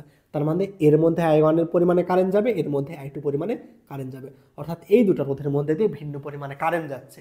তো দুইটা রোধের মধ্যে দিয়ে যদি ভিন্ন পরিমাণে কারেন্ট যায়, তাহলে আমরা জানি যে দুটো রোধ সমান্তরালে থাকতে পারে। তবে সমান্তরালে থাকার শর্ত কয়টা? দুইটা। একটা ভিন্ন পরিমাণে কারেন্ট যাইতে হবে, আরেকটা কি? ওই রোধের এক প্রান্তগুলো একটা কমন বিন্দুতে এবং অপর প্রান্তগুলো আরেকটা কমন বিন্দুতে থাকতে হবে। তাহলে প্রথম শর্ত মানছে এই দুটো রোধের মধ্যে দিয়ে ভিন্ন পরিমাণে কারেন্ট যাচ্ছে। এবার দেখব যে এই রোধের এক প্রান্তগুলো একটা কমন বিন্দুতে এবং অপর প্রান্ত আরেকটা কমন বিন্দুতে আছে কিনা। 4 এবং 4 দেখো তো, এই দুটো রোধের এক প্রান্ত এই একটা কমন বিন্দুতে আছে, তাই না? এই দুটো রোধের এক প্রান্তে একটা কমন বিন্দুতে আছে এবং অপর প্রান্ত দেখো তো, এই রোধের অপর প্রান্ত এই জায়গায় এবং এই রোধের অপর প্রান্ত এই জায়গায়। তাহলে এই প্রান্তগুলো আমার একটা কি কমন বিন্দুতে আছে? বলো তো। এই রোধের ভালো করে বোঝো, এই রোধের দেখো এই দুটো প্রান্ত একটা কমন বিন্দুতে আছে। কি হইলো? এই রোধের এই দুটো রোধের এই যে এই প্রান্তটা একটা কমন বিন্দুতে আছে এবং এই দুটো রোধের অপর প্রান্ত কি একটা আরেকটা কমন বিন্দুতে আছে কি? বলতো। হ্যাঁ আছে। কিভাবে আছে? দেখো, এই রোধের আরেকটা বিন্দু কোনটা? আমরা এইটা, তাই না? এই রোধের আরেকটা বিন্দু কোনটা? এইটা। এই রোধের আরেকটা বিন্দু কোনটা? এইটা। তো আমরা কি বলতে পারবো যে এই দুটা বিন্দু সেম? এই বিন্দু এবং এই বিন্দু সেম, আমরা কি এটা বলতে পারবো?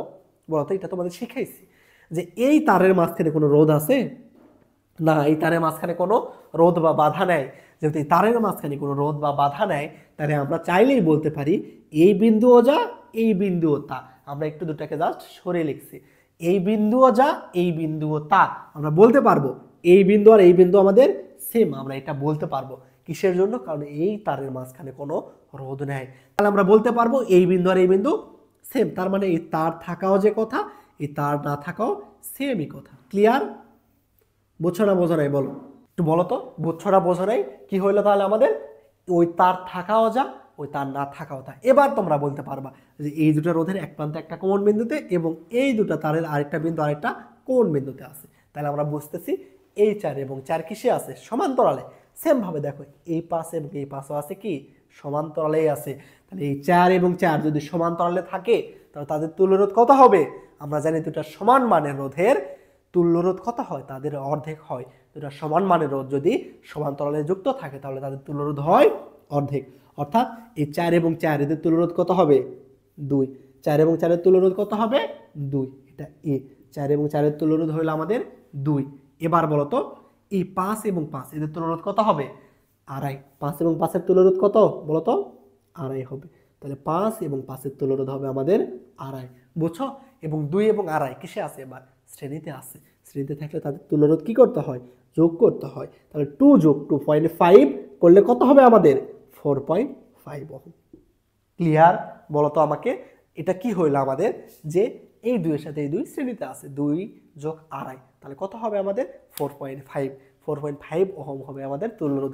কেমনে করলাম, এই বর্তনীটা কেমন ছিল প্রথমে, এই বর্তনীটা প্রথমে এই যে এমন ছিল, তাই না, এই বর্তনীটা এমন ছিল, মাঝখানে এখানে একটা তার দ্বারা কানেক্টেড ছিল। তো এই অবস্থায় থাকাতে আমরা বুঝতেছি না যে এই 4 এবং এই 4 সমান্তরালে আছে কিনা। তো আমরা কিসের জন্য বুঝতেছি না, কারণ আমরা বলতে পারতেছি না যে এই রোধের এই যে অপর প্রান্তগুলো আরেকটা কমন বিন্দুতে আছে, এটা আমরা সঠিকভাবে বুঝতেছি না, তাই না। তো আমি তোমাদেরকে কি বলছিলাম, যে কোনো তার যদি থাকে, কোনো বর্তনীতে যদি কোনো এরকম তার থাকে, ওই তারের মধ্যে যদি কোনো বাধা না থাকে, তাহলে ওই তারের যে কোনো দুটো বিন্দুকে আমরা বলতে পারবো একটা বিন্দু। বুঝছো? আমরা চাইলে এই বিন্দুকে বলতে পারবো একটাই বিন্দু, কারণ এদের মধ্যে কোনো বাধা নেই। ওকে, তাহলে আমরা চাইলেই বলতে পারি এই বিন্দু এবং এই বিন্দু কি আমাদের সেম।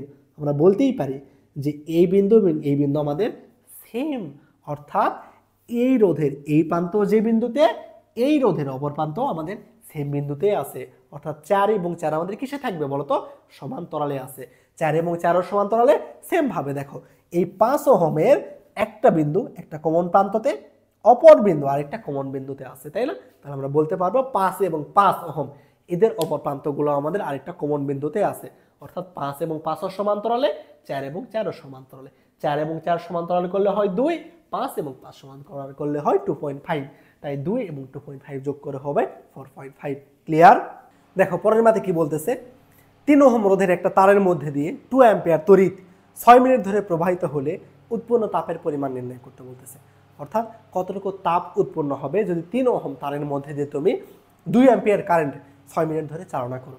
আমরা কি জানি বলতো, যে পরিমাণে তাপ উৎপন্ন হয় সেটা এইচ বা ডাব্লু, কারণ আমরা কি জানি পি ইন্টু টি। তো এই রিলেটেড আরও 4টা সূত্র আছে, সেটা আমরা জানি। পি সমান কি লেখা যায়, ভিআই, পি সমান লেখা যায় ভিআই ইন্টু টি। আবার ভি সমান লেখা যায় কি, V square by R into T, অথবা I square R into T. এগুলো আমরা দেখছি, তাই না। তো প্রশ্নে দেখো তো এখানে কার কার মান দেওয়া আছে, আর এর মান দেওয়া আছে। আর কত, আর দেওয়া আছে 3 ওহম। আর এর মান দেওয়া আছে আমাদের কত, 3 ওহম দেওয়া আছে। এবং তড়িৎ প্রবাহ আই দেওয়া আছে 2 অ্যাম্পিয়ার, টি দেওয়া আছে 6 মিনিট। আই দেওয়া আছে 2 অ্যাম্পিয়ার এবং টি এর মান দেওয়া আছে কত, 6 মিনিট। মিনিটকে কি বানাবা, সেকেন্ড বানাবা। মিনিটকে সেকেন্ড বানাতে 60 দ্বারা গুণ, তাহলে আমাদের কত হবে 360 সেকেন্ড। ক্লিয়ার? তাহলে আমাদের অ্যান্সার এটা কত হবে 360। দেখো প্রশ্নের সব কিছুর মান দেওয়া আছে, জাস্ট কি করবা, বসাই দিবা, তাই না। তাহলে H equal to I square into R into T, H equal to I square into R into T. I এর মান কত দেওয়া আছে 2, 2 এর উপর স্কোয়ার করো কত হবে 4। আর এর মান কত দেওয়া আছে 3 ইন্টু টি এর মান কত 360, তাই না। এই 3টা গুণ করবা, করে যেটা পাবা তার একক কি হবে বলো তো, আমরা পাবো এটা জুল এককে। কিন্তু তুমি অপশানে দেখো, অপশানে যা দেওয়া আছে সেটা কি ক্যালোরি এককে। অপশানে কি দেওয়া আছে, ক্যালোরি এককে দেওয়া আছে। তো জুলকে ক্যালোরি বানাইতে কি করতে হয় বলো তো, আমরা জানি কি 1 ক্যালোরি ইকুয়াল টু 4.2 জুল, এটা আমরা জানি 1 ক্যালোরি ইকুয়াল টু 4.2 জুল। তো এই জুলকে যদি আমরা এখন ক্যালোরি বানাইতে চাই তাহলে কি করতে হবে, 4.2 দ্বারা ভাগ করতে হবে, 4.2 দ্বারা ভাগ করতে হবে। তো এবার তুমি যদি 4.2 দ্বারা ভাগ করো, করে এই ক্যালকুলেশনটা কি হবে আশা করি তোমরা বের করতে পারবা। এর চেয়ে বড় বড় ক্যালকুলেশন তোমাদের করাইছি, এই ক্যালকুলেশনটা করবা, করে দেখবা অপশান আসতেছে 1028 ক্যালোরি। অ্যান্সার কোনটা হবে, সি নাম্বার আমাদের অ্যান্সার হবে। ক্লিয়ার? চলো পরের ম্যাথ দেখি আমরা। দেখো পরের প্রশ্ন কি বলতেছে, কোনো একটা রোধকের মধ্যে দিয়ে একটা নির্দিষ্ট পরিমাণে বিদ্যুৎ প্রবাহিত হয়, এর সাথে তুমি যদি 120 ওহম রোধের শ্রেণীতে যুক্ত করো, তাহলে এর প্রবাহ কি হয়ে যায়, অর্ধেক হয়ে যায়। অর্থাৎ কি বলতেছে দেখো, কোনো বর্তনীতে মনে করো যে I1 পরিমাণে কি হয়, কারেন্ট প্রবাহিত হয়। ঠিক আছে, যখন ওই বর্তনীর রোধ ছিল আর, একটা বর্তনীর রোধ যখন আর, ওই বর্তনীর মধ্যে তখন I1 পরিমাণে কারেন্ট প্রবাহিত হয়। এই বর্তনীতে তুমি যদি 120 ওহম রোধ শ্রেণীতে যুক্ত করো, তাহলে এই বর্তনীর যে কারেন্ট বিদ্যুৎ প্রবাহ সেটা হবে আগের অর্ধেক। বুঝলা যে কি বলতেছে প্রশ্নে, তুমি যদি বর্তনীতে 120 ওহম রোধ যুক্ত করো, তাহলে তুমি নতুন যে প্রবাহ পাবা সেটা হবে আগের অর্ধেক। তাহলে এখান থেকে আমরা বলতে পারি না যে I2 by I1 equal to কত, 1/2। এটা কি বুঝলা যে I2 বাই I1 সমান আমরা বলতে পারবো কত, 1/2। কিসের জন্য? কারণ প্রশ্নে বলে দিছে তুমি বর্তনীতে 120 ওহম রোধ যুক্ত করলে তোমার নতুন যেই প্রবাহ সেটা কি হবে? আগের প্রবাহের অর্ধেক হবে। তোমার নতুন প্রবাহ হবে আগের প্রবাহের অর্ধেক। ক্লিয়ার কি? যেহেতু প্রশ্নে বলে দিছে তুমি যদি বর্তনীতে 120 ওহম রোধ শ্রেণীতে যুক্ত করো, অর্থাৎ আগে ছিল রোধ আর তুমি এখন কি করছো? ওই রোধের সাথে আরো 120 ওহম রোধ শ্রেণীতে যুক্ত করছো, করলে তুমি যে কারেন্টটা পাবা সেটা আগের অর্ধেক হবে। এটা আমাদের প্রশ্নে বলে দিছে। ক্লিয়ার? আই সমান আমরা কি জানি বলতো? V/R, তাই না? আই সমান আমরা জানি V/R। তাইলে বলতো আমাদের I1 সমান কি হবে? আমরা প্রশ্নে বলে দিছিল I1 সমান হবে V/R। আর কিসের জন্য? কারণ আমাদের যখন I1 পরিমাণে কারেন্ট পাইতাম তখন আমাদের বর্তনীর রোধ ছিল কত? R। এবার I2 সমান আমরা কত লিখবো? I2 সমান আমরা লিখতে পারবো V/, তখন R এর মান কি হবে বলতো? যখন আমরা I2 পরিমাণে কারেন্ট পাই তখন আমাদের বর্তনীতে কি করছিলাম? 120 ওহম রোধ শ্রেণীতে যুক্ত করছিলাম। তো 120 ওহম রোধ যদি শ্রেণীতে যুক্ত করি তাহলে তুল্যরোধ কত হবে? আগে ছিল R, এখন 120 কি করছি? শ্রেণীতে যুক্ত করছি। তার মানে R প্লাস 120। তার মানে যখন আমরা I2 পাবো তখন আমাদের হবে এখানে R প্লাস 120। ক্লিয়ার? এটা আমাদের 1 নম্বর ইকুয়েশন, এটা 2 নম্বর ইকুয়েশন। এবার কি করবা? 2 দ্বারা 1 কে ভাগ করবা। 2/1। 2 কে 1 দ্বারা ভাগ করলে কি হবে? উপরে হবে I2, নিচে হবে I1 ইকুয়াল টু, দেখো তো উপরে কি হবে আমাদের? উপরে আমাদের হবে R, নিচে হবে R প্লাস 120। এটা বুঝলা যে 2 নম্বর ইকুয়েশনকে 1 নম্বর ইকুয়েশন দ্বারা ভাগ দিলাম। তাহলে 2/1 I2/I1, VV কাটা গেল, R প্লাস 120 এখানে থাকলো এবং Rটা উপরে থেকে গেল, তাই না? তাহলে এবার আমরা বের করবো যে কি, দেখো তো I2/I1 সমান কত? প্রশ্নে দেওয়া আছে 1/2 equal to R/R plus 120। Clear? এবার আমরা কি করবো? এই 2 দ্বারা R কে গুণ করবো। তাহলে কত হবে? 2R equal to R plus 120। এই পাশে নিয়ে আসো, তাহলে R এর মান কত হবে আমাদের? 120 ওহম। অর্থাৎ বর্তনীর যে পূর্বের রোধ ছিল সেটা R এর মান ছিল আমাদের কত? 120 ওহম। অর্থাৎ এই প্রশ্নে আমাদের বর্তনীতে যখন 120 ওহমের রোধ ছিল তখন আমাদের কি পাইতাম? I1 এ কারেন্ট পাইতাম। এবং আমরা যদি 120 এর সাথে আরো 120 শ্রেণীতে যুক্ত করি তখন আমাদের কারেন্টটা কি হয়ে যাইতো? অর্ধেক হয়ে যাইতো। বুঝছো যে বর্তনীর আগের রোধ অর্থাৎ R এর মান কত ছিল? আমাদের 120 ওহম ছিল। এই 120 এর সাথে আবার আমরা 120 যোগ করছিলাম, তখন আমাদের I2 সমান কি হয়ে গেছিল? আগের অর্ধেক। ক্লিয়ার কি? এই ম্যাথটা একটু কনসেপচুয়াল ছিল। দেখো পরের ম্যাথে কি বলতেছে? একটা বৈদ্যুতিক ইস্ত্রি 250 ভোল্ট এবং 4 অ্যাম্পিয়ার তড়িৎ প্রবাহে কাজ করে। কত সময়ে 400 কিলোজুল শক্তি ব্যবহৃত হবে? অর্থাৎ টি নির্ণয় করতে বলতেছে। কি? টি নির্ণয় করতে বলতেছে। ডাব্লুর পরিমাণ দেওয়া আছে কত? 400 কিলোজুল দেওয়া আছে। কিলোজুলকে কিলোজুল রাখবা না জুল বানাবা? কিলোজুলকে জুল বানাইতে 10⁻³ দ্বারা গুণ করতে হয়, এটা আমরা সবাই জানি। এরপর কার মান দেওয়া আছে বলতো? ভি দেওয়া আছে কত? 250 ভোল্ট এবং আমাদের আয়ের পরিমাণ দেওয়া আছে 4 অ্যাম্পিয়ার। আয় সমান কত? 4 অ্যাম্পিয়ার। প্রশ্নে বলতেছে T equal to what? T equal to what? তো ডাব্লিউ ইকুয়াল টু আমরা কি জানি বলতো? ডাব্লিউ ইকুয়াল টু আমরা জানি V into I into T. তাহলে টি সমান কি লিখতে পারবো? টি সমান লিখতে পারবো W/V ইন্টু আই। প্রশ্নে দেখো ডাব্লুর মান দেওয়া আছে 400 গুণন 10⁻³ ভি এর মান দেওয়া আছে কত? 250 ইন্টু আই এর মান কত দেওয়া আছে? 4। এবার ক্যালকুলেশন করতে হবে। কেমনে করবা? 10⁻³ মানে কত বলতো? 1000। 10⁻³ মানে কত? 1000। আমরা জানি 4 দ্বারা 400 কে কাটো, কত হবে? 100। 250 দ্বারা 1000 কে কাটো, কত হবে? 4 হবে। 4 গুণন 100 কত হয়? 400 সেকেন্ড। তাহলে আমাদের সময় কত হবে বলতো? 400 সেকেন্ড। দেখো তো অপশানে কি 400 সেকেন্ড আছে? হ্যাঁ, আমাদের এ নাম্বারে আছে 400 সেকেন্ড। জাস্ট সূত্রের ম্যাথ W/VIT, এই সূত্রটা আমরা অনেকবার দেখে আসছি। এই রিলেটেড সূত্র থেকে কিন্তু একটা ম্যাথ আসবেই যে W=P/T, W=V/I/T এবং W=I²RT। এই সূত্র থেকে কিন্তু একটা ম্যাথ আসবে। তো এই সূত্রটা খুব ভালো করে মনে রাখবা। ওকে, দেখো পরের ম্যাথে কি বলতেছে? একটা হুইস্টন ব্রিজের 4টা বাহুতে 6, 18, 10 এবং 20 ওহমের রোধ যুক্ত আছে। চতুর্থ বাহুতে কত মানের রোধ শ্রেণীর সমবায়ে যুক্ত করলে ব্রিজটি সাম্যাবস্থায় থাকবে? অর্থাৎ আমাদের বলতেছে যে আমরা কি জানি বলতো? হুইস্টন ব্রিজের ক্ষেত্রে আমাদের সূত্র কি? P/Q = R/S, তাই না? অর্থাৎ 4টা রোধের অনুপাত যদি আমাদের এরকম সমান হয় তাহলে বলতে পারবো সেটা হুইস্টন ব্রিজের নীতি মেনে চলতেছে। তো এখানে 4টা রোধ আমাদের দেওয়া আছে 6, 18, 10 এবং 20। তো প্রশ্নে বলতেছে যে চতুর্থ বাহুতে অর্থাৎ 20 ওহম রোধের সাথে কত ওহম রোধ যুক্ত করলে এই সিস্টেমটা কি যাবে, আমাদের সাম্যাবস্থায় যাবে। তো চতুর্থ বাহু অর্থাৎ এস, এসে কত ওহম রোধ যুক্ত করতে হবে সেটা আমরা বের করি। তো পি এর পরিমাণ দেওয়া আছে, তাই না? পি দেওয়া আছে কত বলতো 6, এটা দেওয়া আছে 6, কিউ দেওয়া আছে 18, আর এর মান দেওয়া আছে কত আমাদের 10। এস কত, অর্থাৎ এস এর জায়গায় চতুর্থ বাহুতে কত ওহম রোধ যুক্ত করতে হবে সেটা আমরা বের করব। তাহলে দেখো তো এখান থেকে এস এর মান বের করো।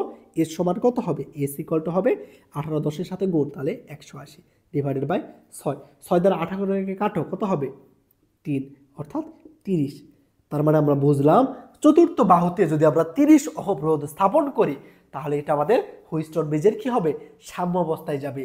হুইস্টন ব্রিজের সাম্যাবস্থায় যাওয়ার শর্ত কি, চতুর্থ বাহুতে 30 ওহম রোধ কি করতে হবে, স্থাপন করতে হবে। এবার দেখো তো প্রশ্নে বলে দিচ্ছে না চতুর্থ বাহুতে কত ওহমের রোধ ছিল, চতুর্থ বাহুতে আমাদের রোধ ছিল 20 ওহমের, তাই না?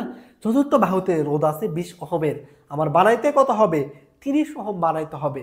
চতুর্থ বাহুতে যদি আমরা 30 ওহমের রোধ রাখতে পারি তাহলে এই ব্রিজটা কি হবে, সাম্যাবস্থায় যাবে, অর্থাৎ প্রয়োজন 30, তোমার আছে কত 20, তোমার আর নতুন কত ওহম রোধ প্রয়োজন বলো তো, 10 ওহম। কেমনে পাইলা বলো তো, 30 থেকে এই 20 বাদ দিবা, তাহলে তুমি কাঙ্ক্ষিত সেই রোধটা পেয়ে যাবা।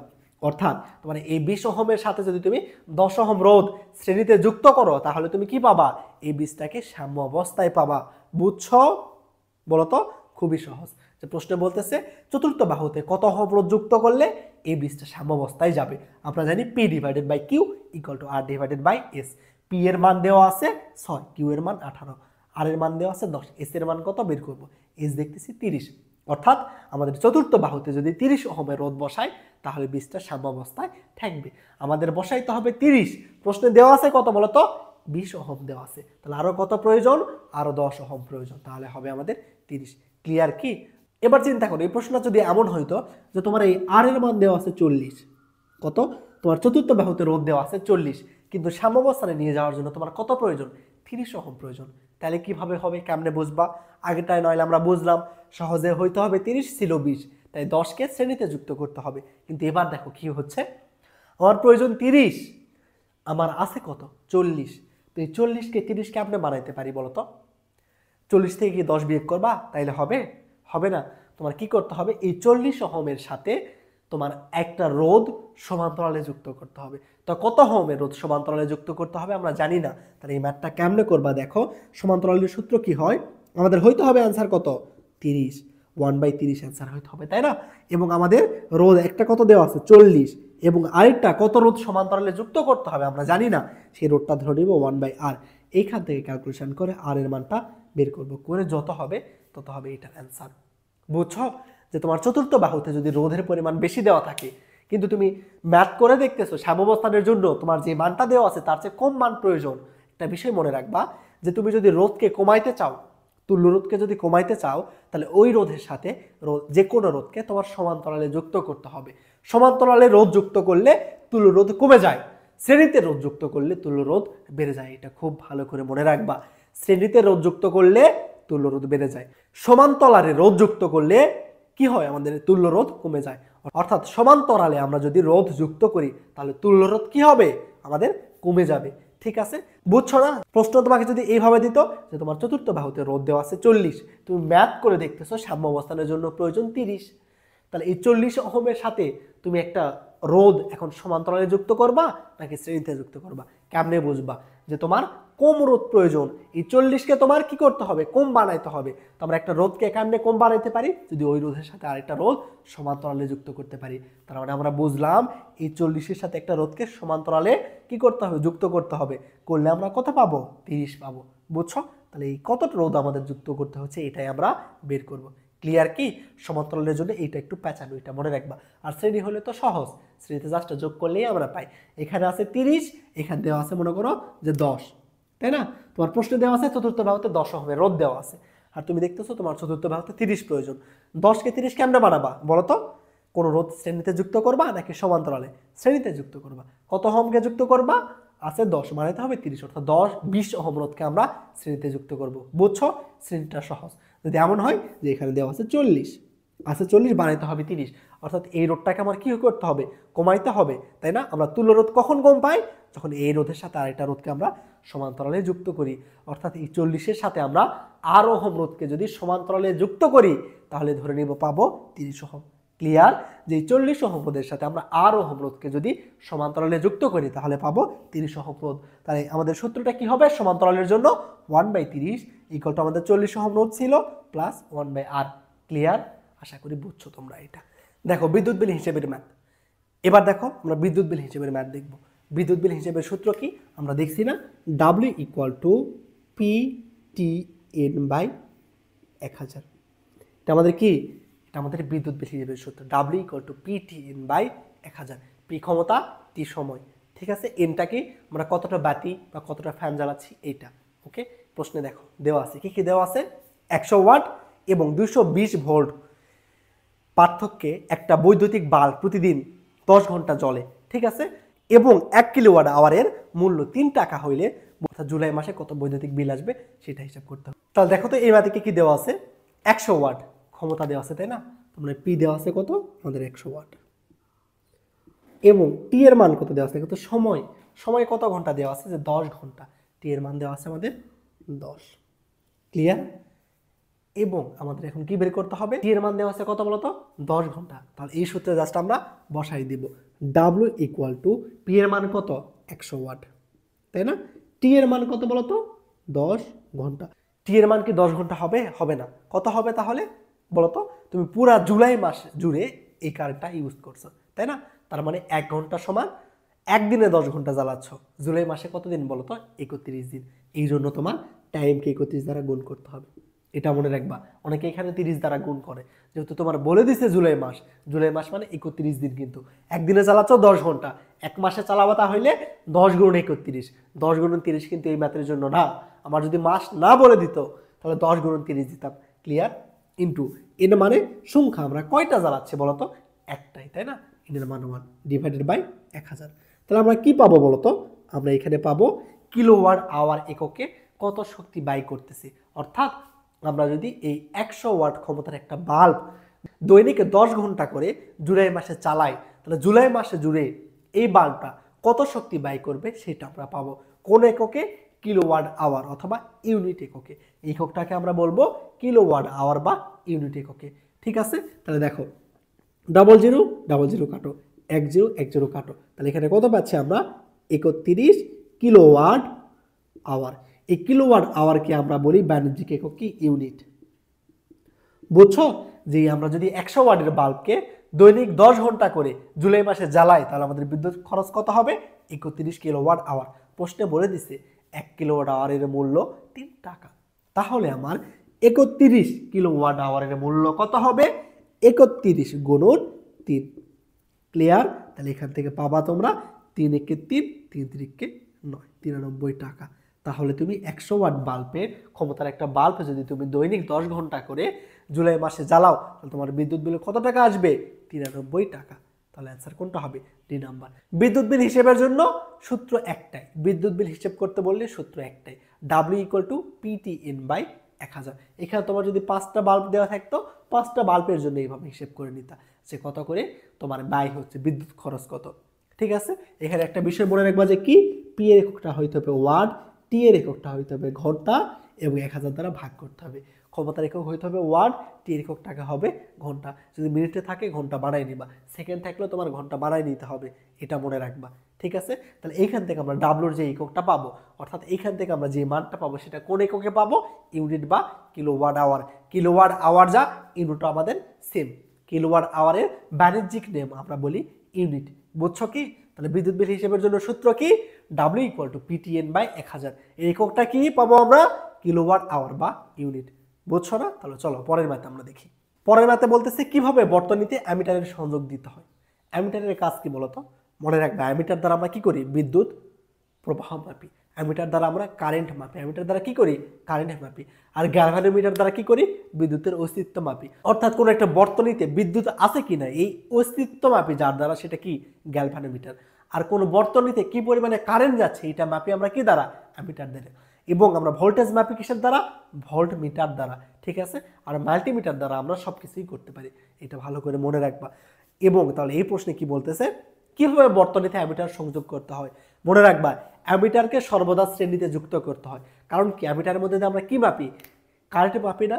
তার মানে আমাদের এই বর্তনীটা যদি বর্তনী হয়, এই বর্তনীতে আমাদের অ্যামিটারকে এরকম শ্রেণীতে যুক্ত করতে হবে। শ্রেণীতে যুক্ত করলে কি হবে, এই বর্তনীর কারেন্ট, মোট কারেন্ট এই অ্যামিটারের মধ্যে দিয়ে যাবে, অ্যামিটারের মধ্যে দিয়ে কারেন্ট গেলেই কেবল আমরা কারেন্ট মাপতে পারবো। এই জন্য অ্যামিটারকে বর্তনীর সাথে শ্রেণীতে যুক্ত করতে হয়। শ্রেণীতে কেবল যুক্ত করলেই এই বর্তনীর সমস্ত কারেন্ট অ্যামিটারের মধ্যে দিয়ে যাবে। এই জন্য অ্যামিটারকে কি করতে হয়, শ্রেণীতে যুক্ত করতে হয়। এবং ভোল্টমিটারকে কিভাবে যুক্ত করতে হয়, যেই রোধের আমরা বিভব পার্থক্য মাপবো তার সাথে এইভাবে সমান্তরালে যুক্ত করতে হয়। যে রোধের আমরা এরকম বিভব পার্থক্য মাপবো সেই রোধের সাথে সমান্তরালে যুক্ত করতে হয় কাকে, ভোল্টমিটারকে। বুঝছো? তাহলে অ্যামিটারকে কিভাবে যুক্ত করতে হয়, শ্রেণীতে, এবং ভোল্টমিটারকে কিভাবে যুক্ত করতে হয়, সমান্তরালে যুক্ত করতে হয়। ওকে, দেখো পরের মাঝে কি বলতেছে, 100 ওহম রোধের একটা গ্যালভানোমিটার 10 মিলি অ্যাম্পিয়ার বিদ্যুৎ নিরাপদে গ্রহণ করতে পারে।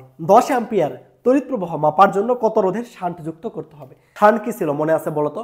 শান্ট আমাদের গ্যালভানোমিটারের মধ্যে দিয়ে অতিরিক্ত কারেন্ট বা বিদ্যুৎ প্রবাহ যাতে না হয় এইটা রক্ষা করার জন্য গ্যালভানোমিটারের সাথে আমরা কি করতাম, গ্যালভানোমিটারের সাথে খুবই কম পরিমাণের রোধকে সমান্তরালে যুক্ত করতাম, তাকে আমরা বলি শান্ট। শান্ট তাহলে কি, গ্যালভানোমিটারকে বেশি পরিমাণে বিদ্যুৎ প্রবাহের হাত থেকে রক্ষা করার জন্য গ্যালভানোমিটারের সাথে সমান্তরালে যে অতি অল্প মানের রোধ যুক্ত করা হয় তাকে বলা হয় shunt. Shunt S equal to R divided by n-1। শান্টের রোধ নির্ণয়ের সূত্র S equal to R divided by n-1। আরটা কি আমাদের অভ্যন্তরীণ রোধ। n সমান কি লেখা যায় দেখো, n সমান লেখা যায় I2 বাই I1। I2টা কি, আমরা যে পরিমাণে কারেন্ট পরিমাপ করতে চাচ্ছি সেইটা, এবং I1টা কি, আমরা ওই গ্যালভানোমিটারের সাহায্যে নিরাপদে কতটুকু কারেন্ট মাপতে পারি সেটা I1।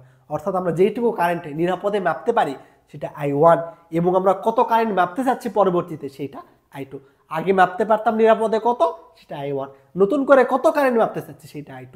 তো প্রশ্নে দেখো আমাদের দেওয়া আছে যে আমরা 10 মিলি অ্যাম্পিয়ার কারেন্ট নিরাপদে মাপতে পারি। তো তার মানে এটা কার মান, I1 এর মান। I1 এর মান কত, 10 মিলি অ্যাম্পিয়ার। কিসের জন্য, প্রশ্নে বলে দিচ্ছে যে আমরা এই পরিমাণে কারেন্ট নিরাপদে মাপতে পারি। তো মিলি অ্যাম্পিয়ারকে কি বানাবা, অ্যাম্পিয়ার বানাবা। তাহলে মিলি অ্যাম্পিয়ারকে অ্যাম্পিয়ার বানাতে কি করতে হয়, 10⁻³ দ্বারা গুণ করতে হয়। এবং I2 কত দেওয়া আছে, তুমি মাপতে চাচ্ছ কত এখন, 10, তাই না?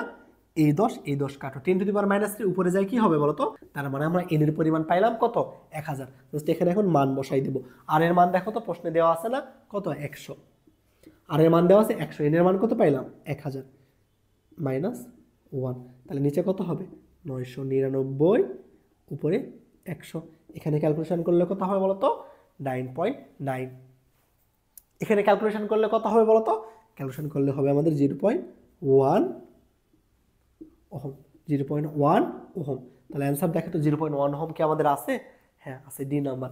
বুঝছো কি, এটা আমাদের শান্ট নির্ণয়ের সূত্র কি, S equal to R divided by n-1। আরটা কি আমাদের রোধ, আরটা কি বলতো আমাদের রোধ, nটা কি, n সমান কি লিখতে পারি, I2 বাই I1। I2টা কি, আমরা যে পরিমাণে কারেন্ট মাপতে চাচ্ছি নিরাপদে সেইটা। I1টা কি, আগে কত পরিমাণে কারেন্ট নিরাপদে মাপতে পারতাম সেইটা। ক্লিয়ার? তাহলে চলো পরে, গ্যালভানোমিটারের প্রবাহ IG সমান কি বলতো, IG equal to SI divided by S plus G। বুঝছো, IG সমান আমরা কি জানি, SI divided by S plus G। এটা কই থেকে আসছে দেখো, এটা মনে করো একটা গ্যালভানোমিটার, তাই না? এটা একটা গ্যালভানোমিটার। তো গ্যালভানোমিটারের সাথে শান্ট কেমনে যুক্ত করতে হয় বলতো, গ্যালভানোমিটারের সাথে শান্ট সমান্তরালে যুক্ত করতে হয়। শান্টটা কি, অতি অল্প মানের একটা রোধ, গ্যালভানোমিটারের সাথে শান্ট এভাবে সমান্তরালে যুক্ত করতে হয়। ক্লিয়ার? এই বর্তনীর মোট কারেন্টে মনে করো I পরিমাণে কারেন্ট এই বর্তনীর মধ্যে দিয়ে যাচ্ছে। গ্যালভানোমিটারের মধ্যে দিয়ে যে কারেন্ট যাবে সেটা IG, শান্টের মধ্যে দিয়ে যে কারেন্ট যাবে সেটা IS। ঠিক আছে? এই জায়গা থেকে আমরা কি লিখতে পারি বলতো, আমাদের দেখো ভোল্টেজ ডিভাইডার রুল আমরা শিখছি না, ভোল্টেজ ডিভাইডার রুল কি ছিল, এইটার কারেন্ট যদি আমরা IG নির্ণয় করতে চাই তাহলে IG সমান কি হবে বলতো, IG সমান হবে আমাদের আমরা যদি IG নির্ণয় করতে চাই, অর্থাৎ গ্যালভানোমিটারের মধ্যে দিয়ে কি পরিমাণে কারেন্ট সেইটা নির্ণয় করতে চাই, তাহলে ভোল্টেজ ডিভাইডার রুল অনুযায়ী IG সমান হবে, আমার উপরে থাকবে কি S, নিচে কি হবে S plus G into I।